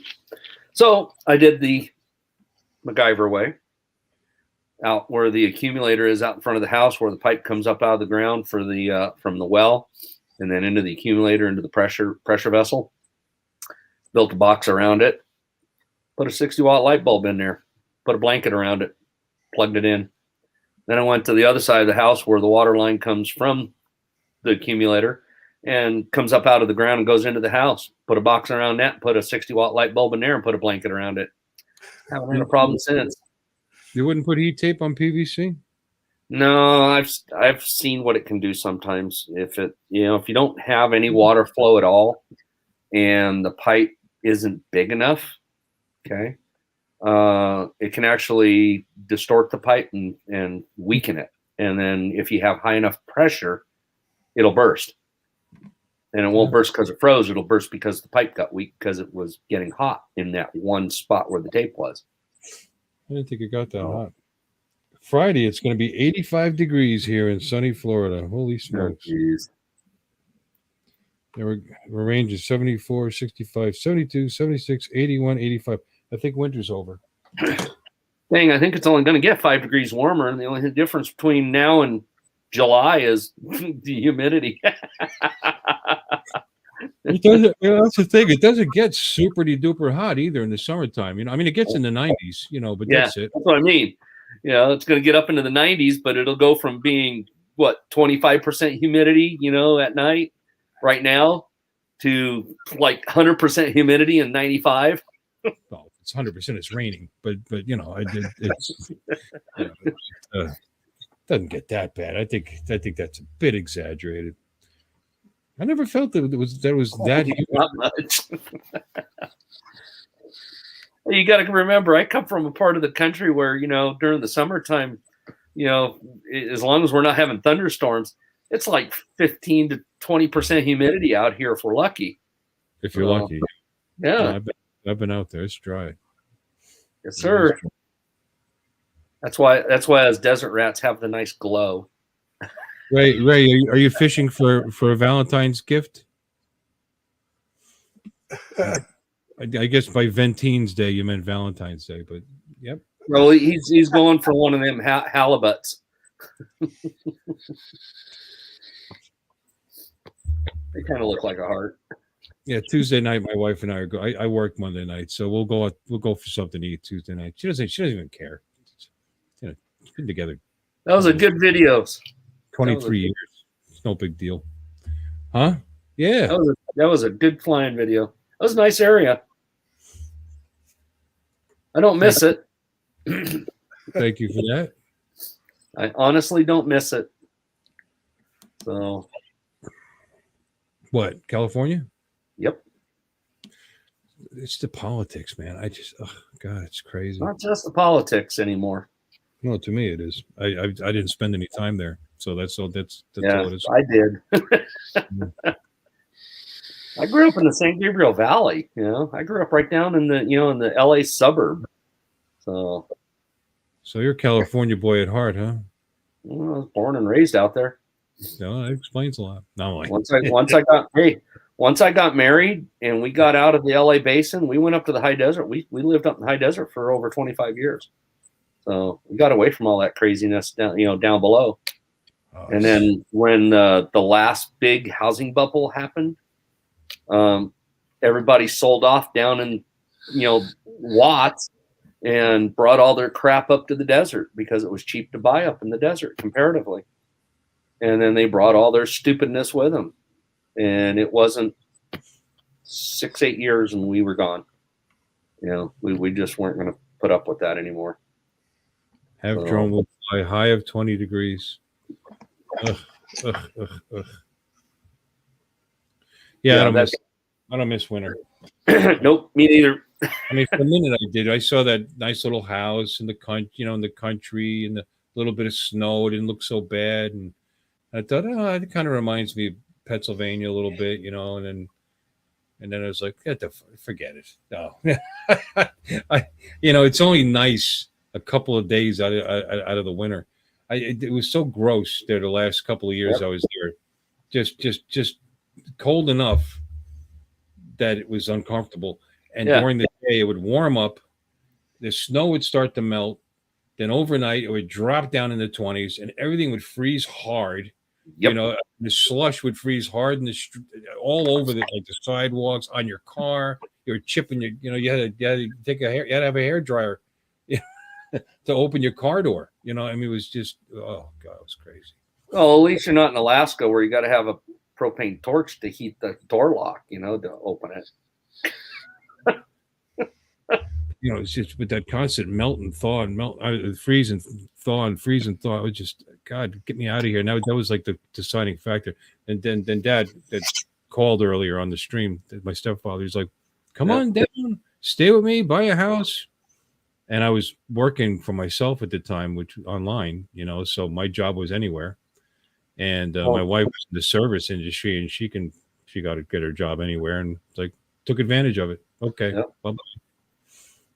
Well, look what Leonard posted. He goes, "My house is paid for, $2,200 in property taxes. Couldn't live cheaper anywhere else." Yeah, you could, Leonard. My property taxes, you might as well take a zero off of that. My house is paid for too. Yeah, you could be, yeah. Well, But, my aren't that yeah. cheap, but I bought my house to Florida. I bought my house, you know, in the crash. So when I bought the house, it was 41.5 or something like that. I bought it out of anyway, that's how now it's on Zillow. It's only a little house on Zillow. It's 220 something thousand. And the taxes on this property back in 05 was more than that. Was like 2,500 or 2,700. Yeah. My property taxes are about $800 because we have something called Save Our Homes, and they're only allowed to raise it 3% a year at the most. Right. So because I got it at such a low, you know, if I go to sell it, somebody else is going to get whacked, you know. But yeah, pretty cool. Plus you get homes. They take 25 off. We've got 5 acres about about half hour south of us, down on a private airstrip. And, you know, I don't have a house on it yet. It's just the bare land. The property taxes on that are like $8 a year. No, I was thinking some of those little podunk coal mining towns in Pennsylvania. My buddy had a house that he inherited from his aunt that was paid for, and his taxes were $400 a year. You know, so it's like, wow, you know, that's it. Yeah, our taxes here are something like that. They're like a couple $100 a year. Yep. So, and it's done. So, you know, out here they base it on livable square footage. So it's like I could put a 10,000 square foot garage up, and it doesn't count. Man, yeah, here's under air because everything has to be conditioned in Florida. So that's it. Yeah. So yeah, if you live in it, it's under air. So that's the term they use. Yep. You know. But it is a tiny house. I mean, I only have 900 under. It's a 1,200 square foot house. That's it. I got 900 under air, and it's already jumped up to 20,000. It's really tempting to grab that money and run just before the bubble breaks. There's nowhere to go though, Bill. I'll live in my father's spare bedroom until it crashes again. And well, even out here, you know, where I'm at, if you go anywhere within a few miles of any of the major towns of any size, the property prices go through the roof. But you get out away from everything and it's cheap, but you give up a few things, you know, like internet access. How do you survive? Yeah, I'll tell you what, it's been tough for the last month, okay, trying to get things worked out, okay? Let me tell you. What happened with you were talking about Starlink? We checked the maps. If you do Starlink, to make it viable, you have to be within 500 miles of a ground station. We're not. Okay. From about Socorro south, in New Mexico, you're done. You can't get Starlink because you're not close enough. Now, if they were to put a ground station in Albuquerque, then we could do it. But without that, nope, can't get it. So this whole area down here. So now if you're north of Albuquerque, you know, from Albuquerque up to Raton, you know, in the north, which is right there on the border with Colorado, that whole area can get Starlink because they're within 500 miles of a ground station. So, but from Little South Albuquerque this way, nope. Yeah, you know what? I live. This is a pretty, this is a pretty built up area. Port St. Lucie's got over 200,000 people in it, and I still can't get Starlink. Really? Yeah. Order now to reserve your Starlink. Starlink expects to expand service in your area by late 2022. That's the same thing they got on everywhere. Yeah. Yeah. Now I sat and watched the satellite map, the actual live map, and this part of the state, and actually Arizona, a pretty good sizable chunk of the eastern side of Arizona, you just don't get the satellite coverage either. There's very few satellites that crisscross over this section. So, but if you go north, I had 19 satellites today. I had 23 the other day, so we do pretty good here. For the Starlink satellites?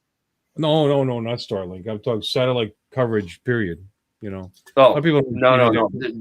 You got to look at the actual Starlink satellite map as it's moving. Yeah. And you can sit there and watch it. Just sit and watch it for about 10 minutes. And most of the areas of the country, other than real far south, like in Florida, or over, for whatever reason, our portion of our state, everywhere else typically has more than one satellite over it at almost all times. Huh. So I sat and watched it go over ours. I watched every satellite leave the state for about 30 seconds, and there was no satellites over New Mexico at all. Ray's asking how much Starlink is. It's $100 a month, right? Yeah, but it's like $500-$600 for the hardware. For the hardware, $100 a month. Not the cheapest around, but it promises some pretty impressive numbers for that money. Oh, and Ray, to answer your question, I've got to finish getting the house doctored up, and get it all done before I can get to it. So I'm heading in that direction though. So I don't know if you know, Jim, but yeah, I have my pilot's license, so I'm a Part 61 pilot. Cool. But I'm also building my own airplane. Yeah. So from scratch. Yeah. So I don't believe in the kits. It's like, give me the blueprints, I'll figure it out. It's what I do. Yeah. Yeah. It's just what I do. It's like I spent 2.5 months trying to get heating and air conditioning people to come down here and put new ducting in this house, right? Couldn't get hardly anybody. Matter of fact, almost nobody would call me back. So I finally got tired of waiting. So I designed everything myself, Went outside, cut things up, did all of the sheet metal work, riveted all together, stuffed it up in the holes, ran the ducting myself. It's like, okay, fine. A little more work, but it's a whole lot more satisfaction. Well, I don't know about the satisfaction part. I already had a hell of a plate on going already. That was one thing I didn't want to have to do. But I will say the money we saved with me doing it, we've just put it in to have the propane company come out and rerun our propane line. Because the house had the propane tank in the back of the house and on the south side of the house where there's almost no access to it. It's really hard to get to. So the wife and I sat down and figured out, you know what? I'm running this out the other side of the house and I'm putting the tank up in the front. So I went and poured the concrete pad, put the tank up in the front, added the piece on the side of the house to where I could connect up, and called the propane company up and says, how much you charge me to run the propane line? And they said, well, take us about 4 or 5 hours and that'll be about it, Yeah. So I said, fine, do it. When can you do it? And he says, well, we can't do it for another week. I says, fine, pick a day. So we picked a day. It was about a week and a half out. They came out. Took him 2 days to run it because his little trencher got stuck in all the sand out here. He had to go get a bigger trencher. But he got it all trenched, ran the line, hooked it all up, got it all done. Cost us, what did it cost us? I got to remember what it cost us. It was like $600.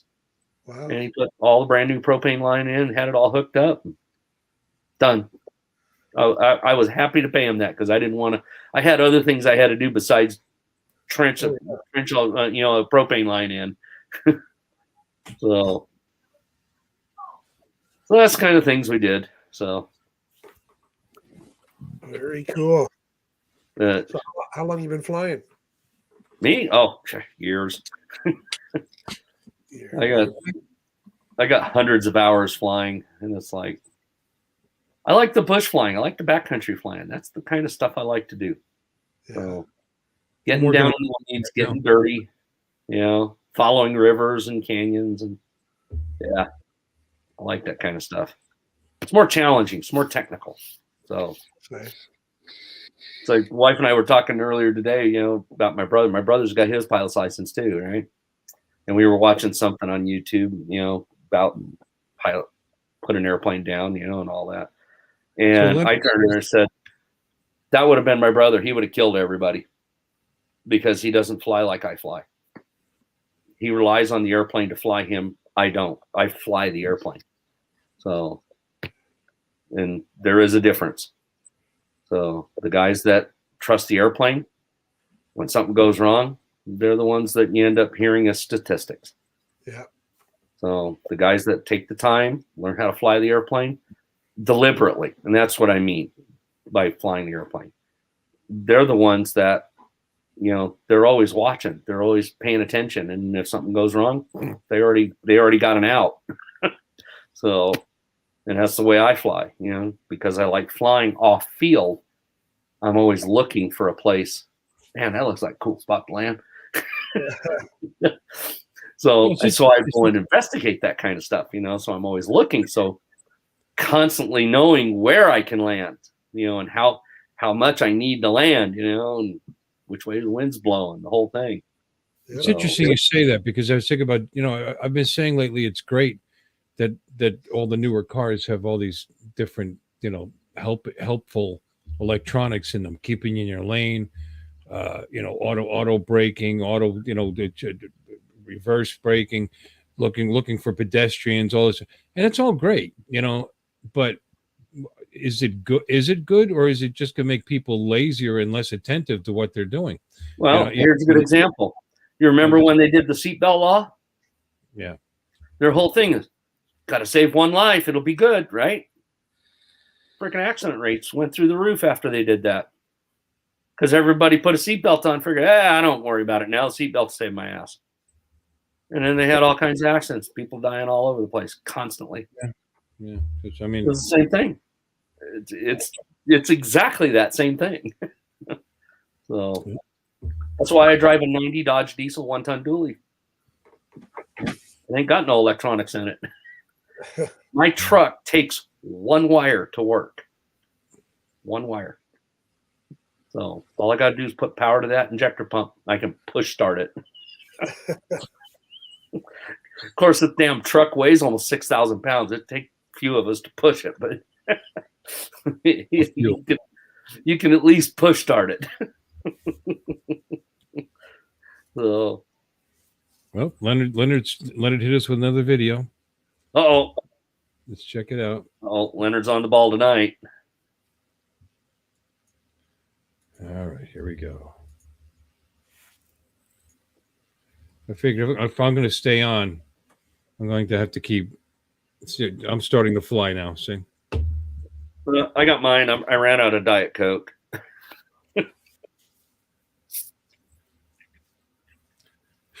SpaceX lose 40 Starlink satellites due to geomagnetic storm. No, I think what happened was they launched and what was it? The fairing wouldn't come off or something. Look at this shit.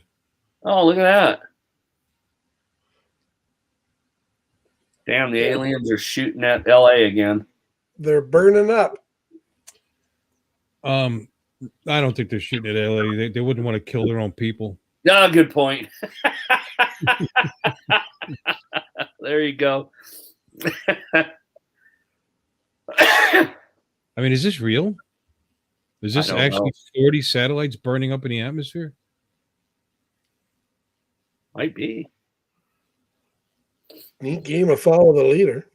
I was going to say they seem awfully lined up.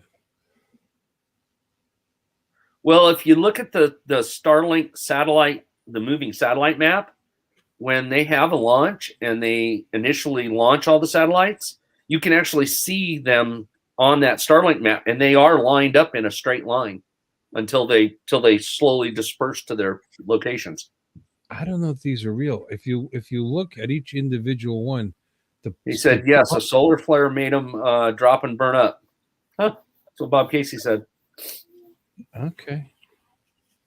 Just looks like every single one looks exactly the same. Hey, look, I was trying to make a point. Okay, you see that little dot there, and then there's that little dot there, and then there's that little dot there. Why do these look identical? Well, because all the satellites are exactly the same size. Come on now, they burn up at the exact same spot. Yeah, and look, and they have the exact same. And when they're right about here, there's this one in the middle, right there, and there it is there, and there's a puff right there. You see what I'm saying? That little break, that exact same break. This looks faked. Who is this? Viral Video Lab. Oh, it's a lab. They created it. Deep fake. I'm not saying it didn't happen. I'm just saying I just wonder if this is a phony fake news. Yeah. I was talking to the wife today about not this exactly, but we were talking about all the stuff we used to watch when we were kids and all that. They have software out there now that you can create everything we used to watch easily on a laptop. I mean, just all kinds of stuff. So you just got to learn how to run the software, and you can create anything you want. Look, see, people are saying the same thing in the chat. Amazing how they explode in the exact same shape of cloud. Yes. The world's first man-made meteor shower. Yeah, there you go. God, what would that cost him? 40 satellites? Jesus. About $500 million. They're already up there. They've already been paid for.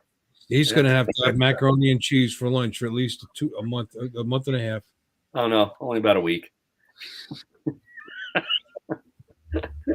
Now I feel like having macaroni and cheese. I shouldn't have said that. I like a good macaroni and cheese. I can't have the macaroni unless it's exactly. I mean, the exact same trajectory, Charles. That's what I was saying. Yeah.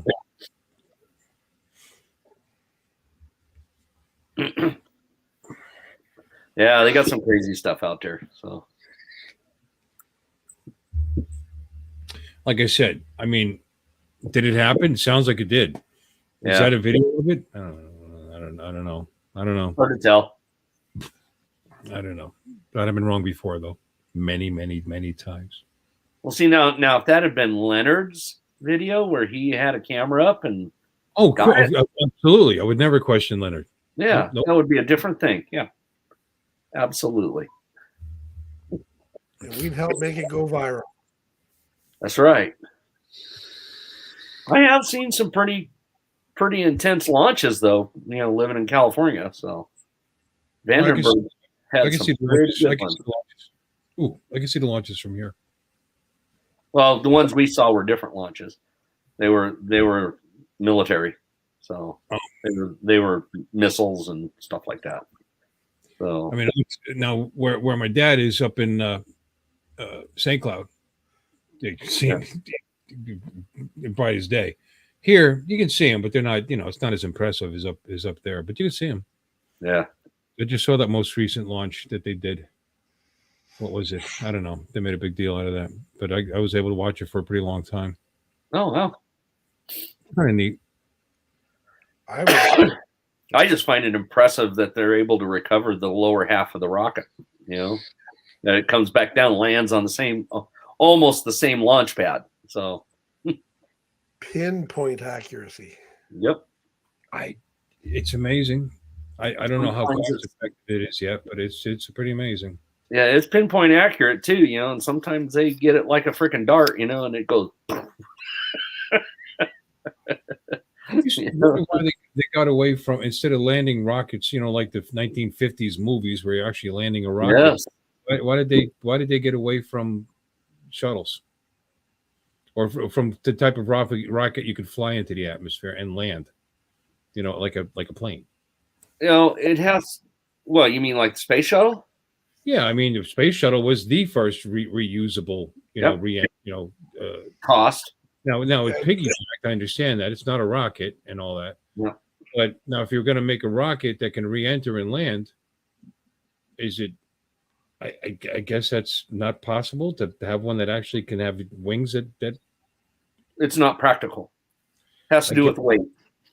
So, and is what they're doing practical? Is it cost effective to recover those? Yeah. Oh, dramatically.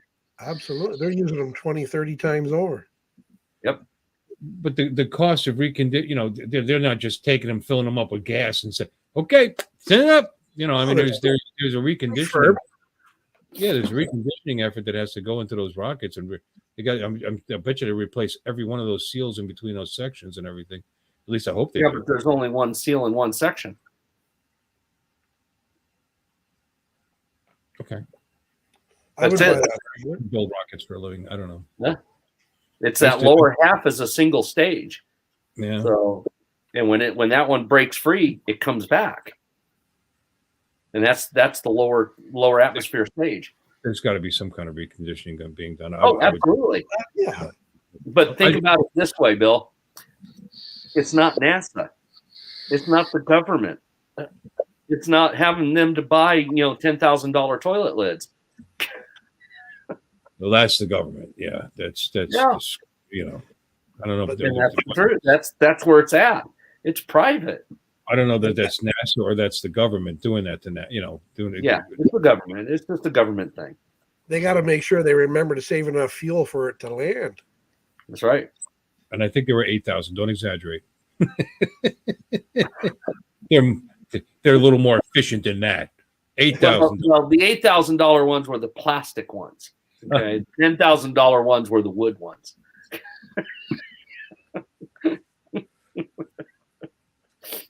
you imagine if it had a bidet? Forget it. Oh God! They shoot me off like a rocket, No, don't, Bill. You just gave Uncle Extra Medium another idea. Build your own bidet. Piss in the wind. Mr. Pottyhead. Oh yeah, Mr. Potty. Water squirter. And like you could have, what you could do. Oh my God! Here's my idea. Don't, Bill. Don't go there. I'm ruining it. But you could have, you can have Mr. Uncle Extra Medium come on with one of those flowers. Here, smell my flower, and a squirt of water comes out, and then you have Mr. Pottyhead come out and say, "That's nothing. Watch this." I had a bidet put in. Yep. Oh my goodness. Well, Bill, now we're going to have to watch Ken Heron for a few weeks. That one's going to get on there. You can't use it now, so it won't be funny. Oh, Uncle It will. 300 plus people watching.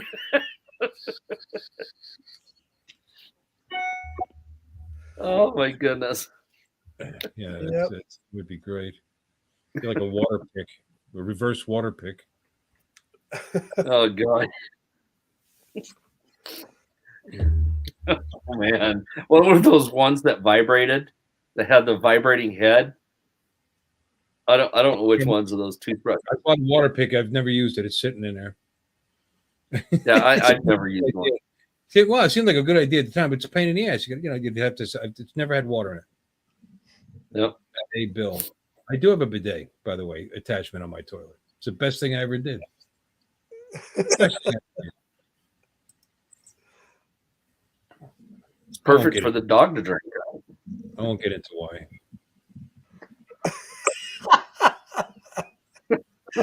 The eyebrow. There used to be a hemorrhoid issue, and it's never, no more, ever. Ta-da! Always comfortable. Yeah. Never get that itchy butt thing going on.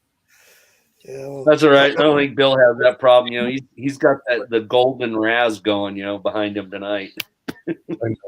People had problems getting toilet paper. It wasn't a problem here. My wife's funny. She just, there's nothing there. I said, it's because people like you are buying it all up, honey. And we ended up with like 100 rolls of toilet paper stacked up there. It's like, I use a bidet, right? I use like a roll of toilet paper a month. I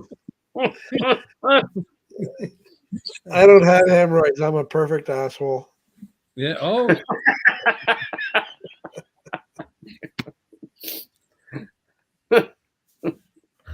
Oh, guy. Yeah. Well. Yeah. Where are you gonna go with that? This is Hangar talk. Maybe we talk about anything, just anything. Oh man. I think we're at 2% with 2% drone talk today. I should have a meter. How much is actually about drones? You know what I mean?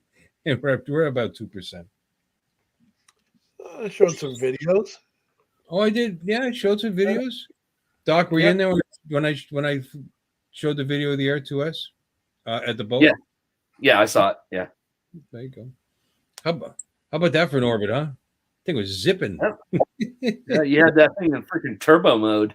And that was manual too. I didn't, and that's nice. That's with the boat trying to throw me off like a bucking bronco. I thought that was pretty good. Let's do this fast, get it over with. Holy Christ, Frank! Before you toss your cookies. Yeah. Forget that. Toss me. I hit that rail pretty good.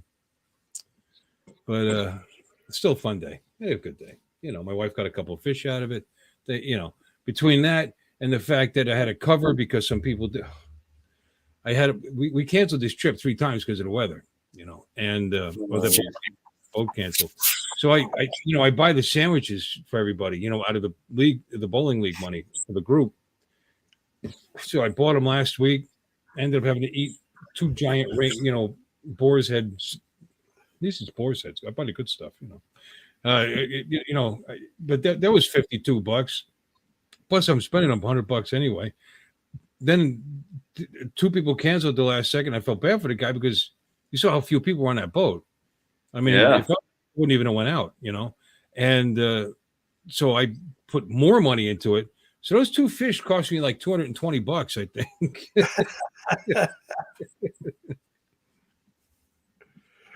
Man, I've been popping sticks of dynamite over the side just to make sure I got enough fish.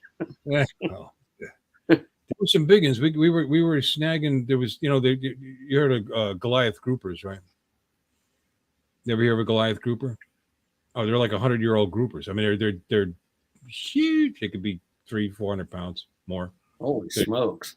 Yeah, but you can't pull them in. Obviously, they just great. It's like snagging a Volkswagen Beetle. And they'll hang right at the edge of the reef. And once they start showing up, and they're obviously hungry.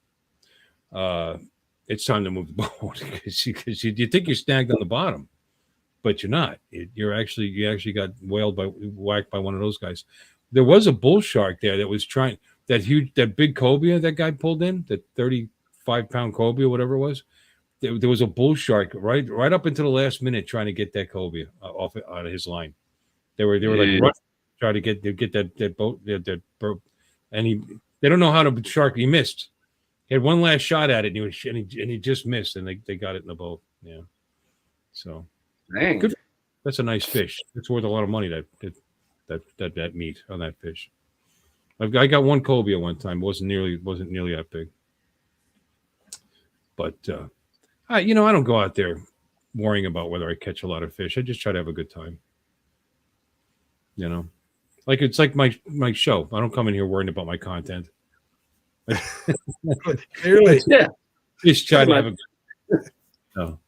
I spent. The last time I actually put a hook in the water was the last time I put a hook in the water. And this was probably 15 years ago, and we're out trolling. And no, the fish don't like me. The only thing I pulled in literally was a straw hat. out of the lake. Oh, you still I have it? wore that hat the rest of the weekend. I was done fishing, man. Done. I'm always putting hookers in the water. Hooks in the water. How else are you going to get rid of them? Yeah, that's right. Sometimes they just won't leave. Do that. That's how you clean them up. Yeah. Okay. Oh, man. Got another one from Charles. Thank you, Charles. Hold on a minute. We'll turn the sound on because he said no music, just sound effects. Share. Uh-oh. Here we go.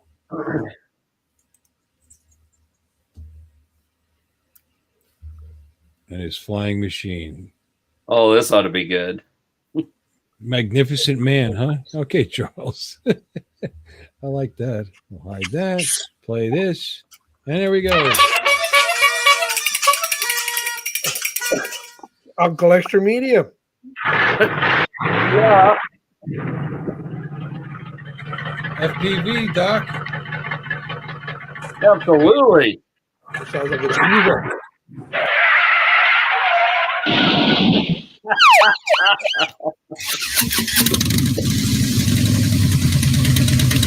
Oh, he upgraded the motor. I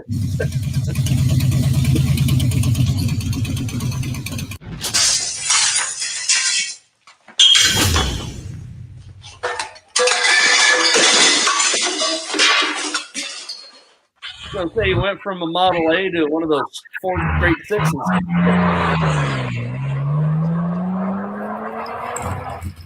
Oh, Doing second good here. year.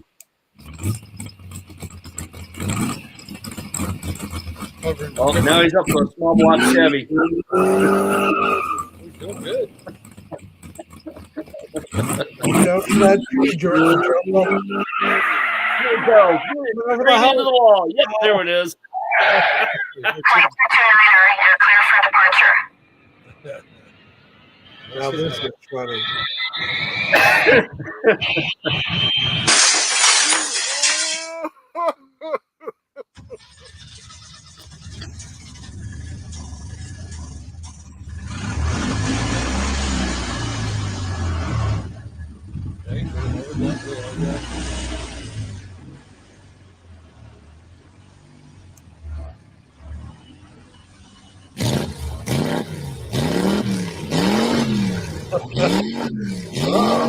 Here we go.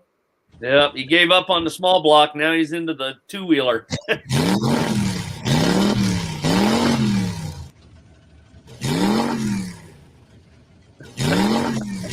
He's lifting up a wheelie. Yeah, that's kind of what I was expecting.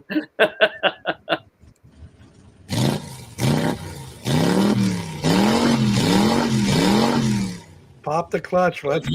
You gotta adjust your trim. Yeah, dump it. Oh, there we go. There it is. There it is.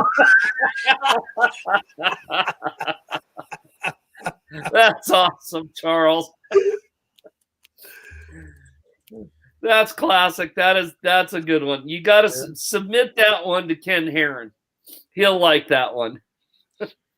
Being a terrible, unskilled drone, FPV guy myself, I knew exactly what he was doing. He was trying to hover in place. I couldn't understand why he kept drifting back. Okay, trying to keep it in That's right. one place. And he's like, "Ah, shit on it. I'm going." But that's what happens when you try and fly in horizon mode. That's why you got to flip the switch and go to acro and be done with it. Yeah, sure. Why own a drone? Because it would be in pieces. That's how you learn how to fix them. Yeah, you learn how to fix them real quick. I learned. I showed you what yours looks Absolutely. like. The one you gave me. Yeah. No, it's put away. Oh, here it is. You got to remember the first one that I built, mind you, I flew RC planes and RC helicopters and all that kind of stuff, in the past. And the first actual quad I built was out of wood. And I flew the hell out of that thing. I can't even count how many times I rebuilt the arms on that thing after breaking them. Yeah, there she is. We'll smash the bits there.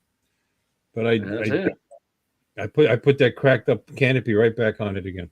Absolutely, a little bit of electrical tape right over it. I did manage to get the camera to work again. So Awesome. they were tiny. Those connections on this thing. Yeah, those are very small wires on that one. Yeah, I got them on. For how long we'll see. Well, Charles said he did submit it to Ken. Okay, I'll give him time. He'll get to it. Yeah, just flip it into acro mode. You'll be good, Charles. Then it's not a push forward; it's just a little bump forward, just to get it tilted forward, and then it'll fly forward on you, and then you'll be good. Yeah, just when like you gonna try FPV, Jim? That's funny. Jordan got into it, so yes, he built a couple, and he said he was going to give one to me. So he came over, and we got it in the backyard and put it on the picnic table, and I put the goggles on, and I lifted it up. I went forward. It went 10 feet, and no, I can't do this. It just crashed into the grass, and that's the only time I've ever tried it. Do it again, because every one of us did the exact same thing. I know, but it's not biting me. I don't have the desire.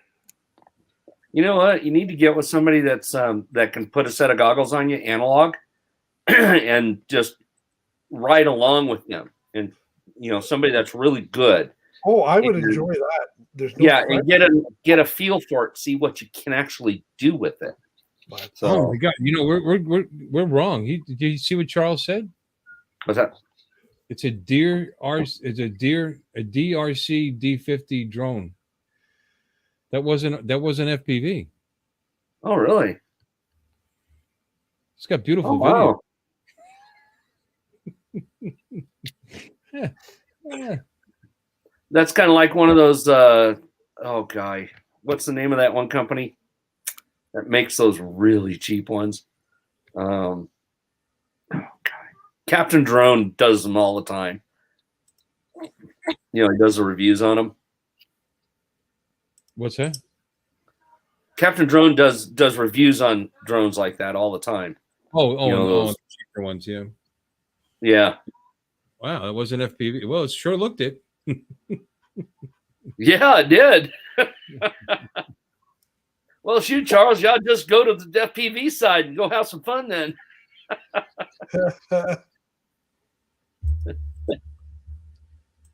Hollystone, yeah, there you go. That's who I was thinking of. All right. Yep. Good night, Leonard. Thank you for the video links. Thanks for stopping in. Appreciate it. Yep. One of these times I'm gonna have to buy one of them stupid Hollystones, tear the guts out of it, put a full FPV setup in it, and then bring it out and go, yeah, I just want to try one of these cheap ones, and have it in horizon mode where it comes up, and I can hold it, and then like he was doing, they don't hold position real well, so so it'll look right, and then go, crap, heck with it, and then flip it in acro and just go rip it. Ripping with a Holystone. Heck yeah. All right, Bill, how do I do this then?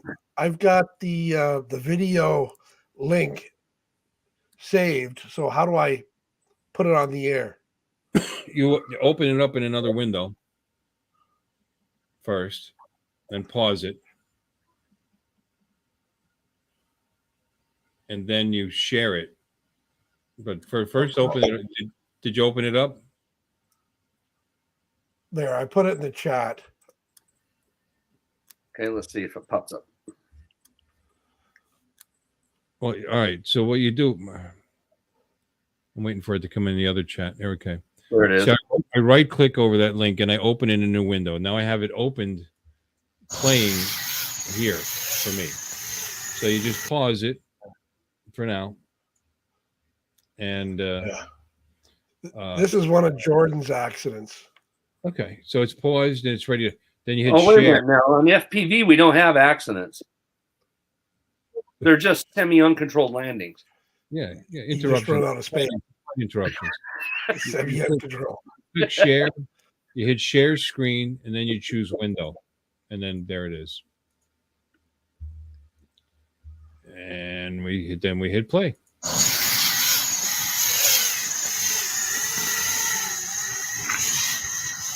And it's gone. Is it going? Shit, Jordan.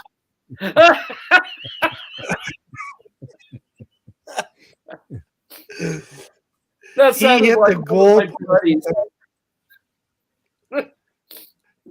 He hit the goalpost at the far end, and the sound. Oh my god! I know that sound. I've done it a couple times too. Oh god! Matter of fact, that video I was telling you about where I crashed like 7 times, one of the crashes was the goalpost. Wow. Yeah. Oh god. No, not that drone, but the other one, the one I bought, the new one, the Mobile 7. I don't know if you remember, one of the motors was bad on it. Yeah. And I bought some motors, I replaced it, and it seemed fine. But I did notice once I got the hang of, but I was actually able to hover in my living room, and I did notice doing this in the video. Twitching. Like maybe wait, is it PIDs need to be adjusted? Is that what's going on there? Could be, yeah. Flight control board could have a little looseness to it, and it's picking up some weirdness. Yeah. I mean, it's brand new. I mean, I don't know. I guess it could be because I've been hard on it, but and what little flying I've done, but it just gives the impression that one of the motors is I don't know. You could have a motor that's one of the other motors is not doing so good, or you could have an ESC going bad. So, I mean, I had one flame on me landing. I mean, I was not doing anything crazy or anything. I was just flying back and got down and picked my spot and landed, disarmed, pulled the goggles off, and all I see is smoke and flames. Wow. Yeah. That was the ESC? Yeah, the ESC just smoked as soon as it landed. So now, did that have a separate ESC or is it a the stuff I was flying was all individuals, yeah. Because that's obviously a Mobile 7, it's just a mini, it's just a what do you call the whole board, yeah. So that doesn't mean that one circuit isn't bad. All right, Leonard. You have a good night, buddy. Appreciate it, buddy. I got to start flying out again. Yeah, go bigger. I think if I'm just a little better, not good, but at least a little better, I'll probably enjoy it. Because it's hard to enjoy now when you're in there for 15 seconds and that's your long flight. And the little ones are really good for learning the initial flying. But once you get to the point where, okay, I understand how it works, and now it's just a matter of trying to get better at it, right? Once you get to that point, you're almost better off going to a bigger quad.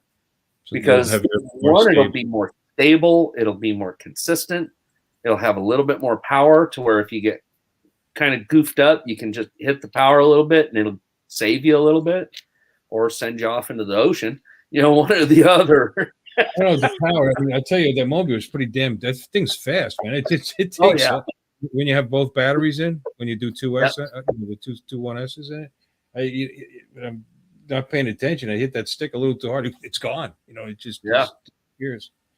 But that's what I did, though. I jumpered it, and I was using one 1S, and I was able to actually hover around the living room a little bit. And a little easier to control.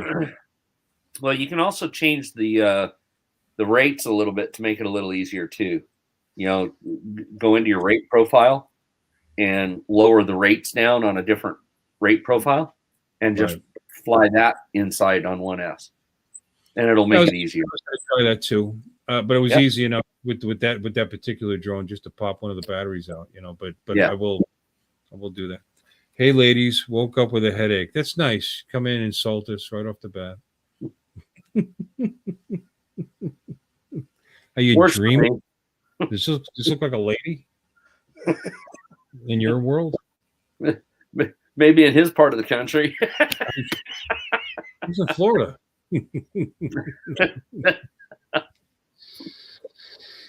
Well, it's kind of like LA, you get about every flavor in that part of this world. If you're You have tasting, I want a piece of that. I mean, within 15 miles, man, you can have about 6 different countries worth, All right, guys. I am going to call it quits, though. We've been on almost 3 hours. Yeah, it's been good. You're coming in, Doc. It's been a long time, man. Yeah, I needed this. I've been so tired working on all these, on the house. I mean, it gets to you after a bit. Yeah, it's good seeing you. I like when you come in and insult me in person instead of Absolutely, I try to do that well. Instead of in the chats. It's better to hear your voice. Well, just gonna say, give the cuties a hug and a kiss from me. That I shall. She wanted to pull her drone out right now. I got it next to the bed right here. She wanted to pull that out. She is so proud of that thing. To me too. Yep. Yeah. Wow, it's a great drone she's got there. Yeah. Hey, yeah. I got her to where she was flying it, walking her. She put it up in front of her. I says, "You just keep it eyeball height, and you go walk that thing all the way around the house." And she did, and I didn't pay no attention. She took it and walking around everything, and following it, learning how to control it to keep it, pointing the way she wanted. So, yep, great, cool. Doing it with absolutely minimal satellites, I'd imagine. No, actually, we do pretty good out here. So, inside the house? No, she was outside the house. She went around outside the house. Oh. Mm-hmm. I thought you said all around. When you said around the house, I thought you meant Yeah, around. no, outside. She walked it all the way around the outside. So mine actually gets enough satellites inside to fly. Ours won't. We got a metal roof. It's a little bit of a problem. Well, you turn it into an antenna. Make sure wired and get a reflector. And don't get me started on that. Because I probably could. You probably could use it as a collector. Yeah, I'm one of the few people that probably could make it an antenna. I don't know if you'd want to direct all that down into your living space, but depends on the wattage. Kids open their mouth and it'd be a Russian radio station coming over. Oh yeah.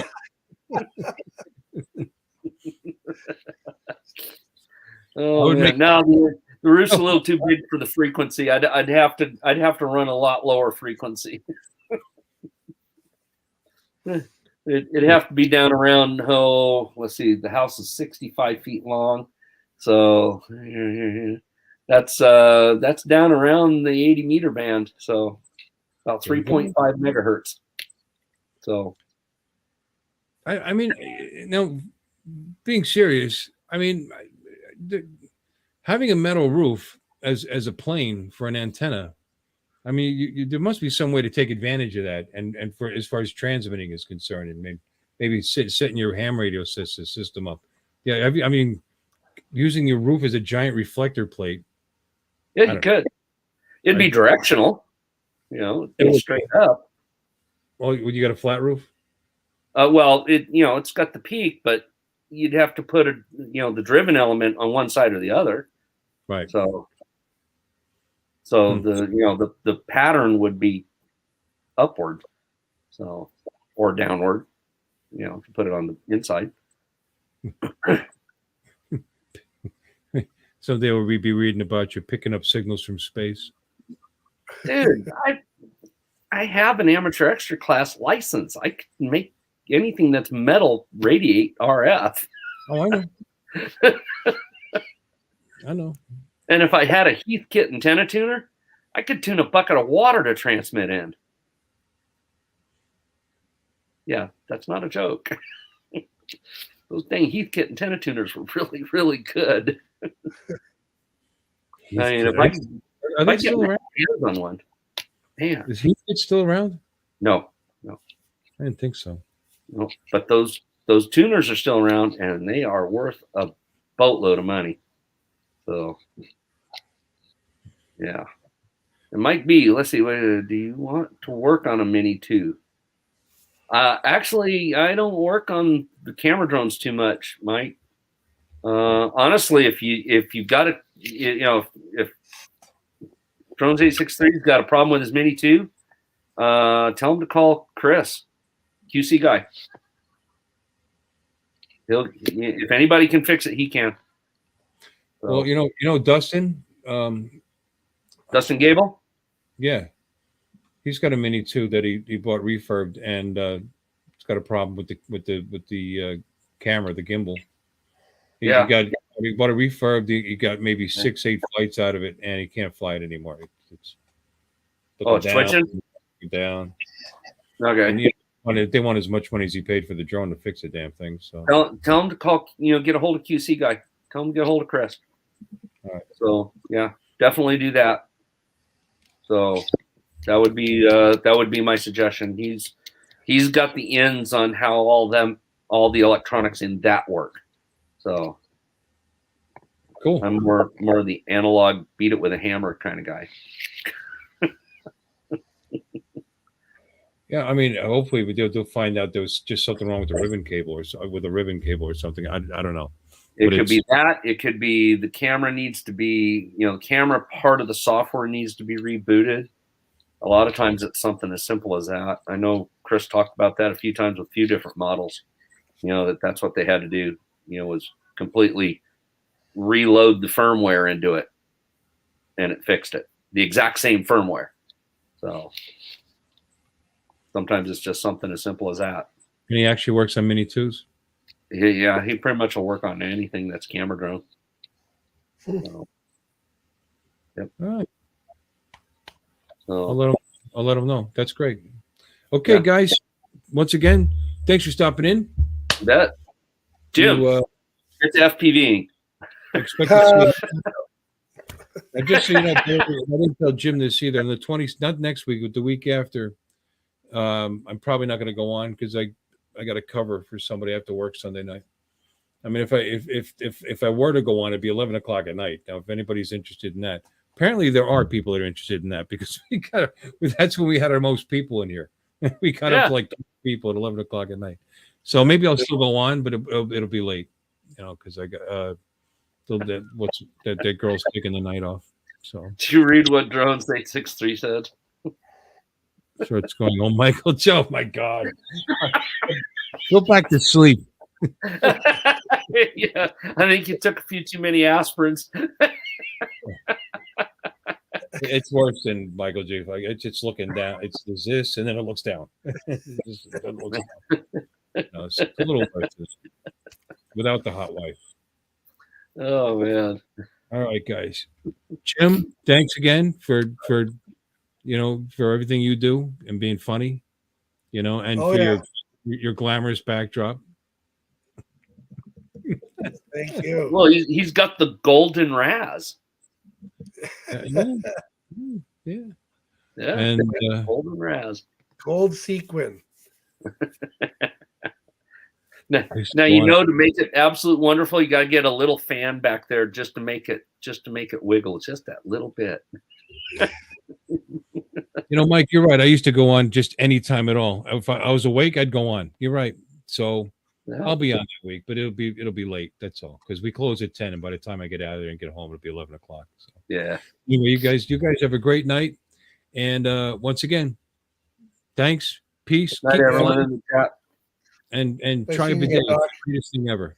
Okay, bye-bye. You too, Jim.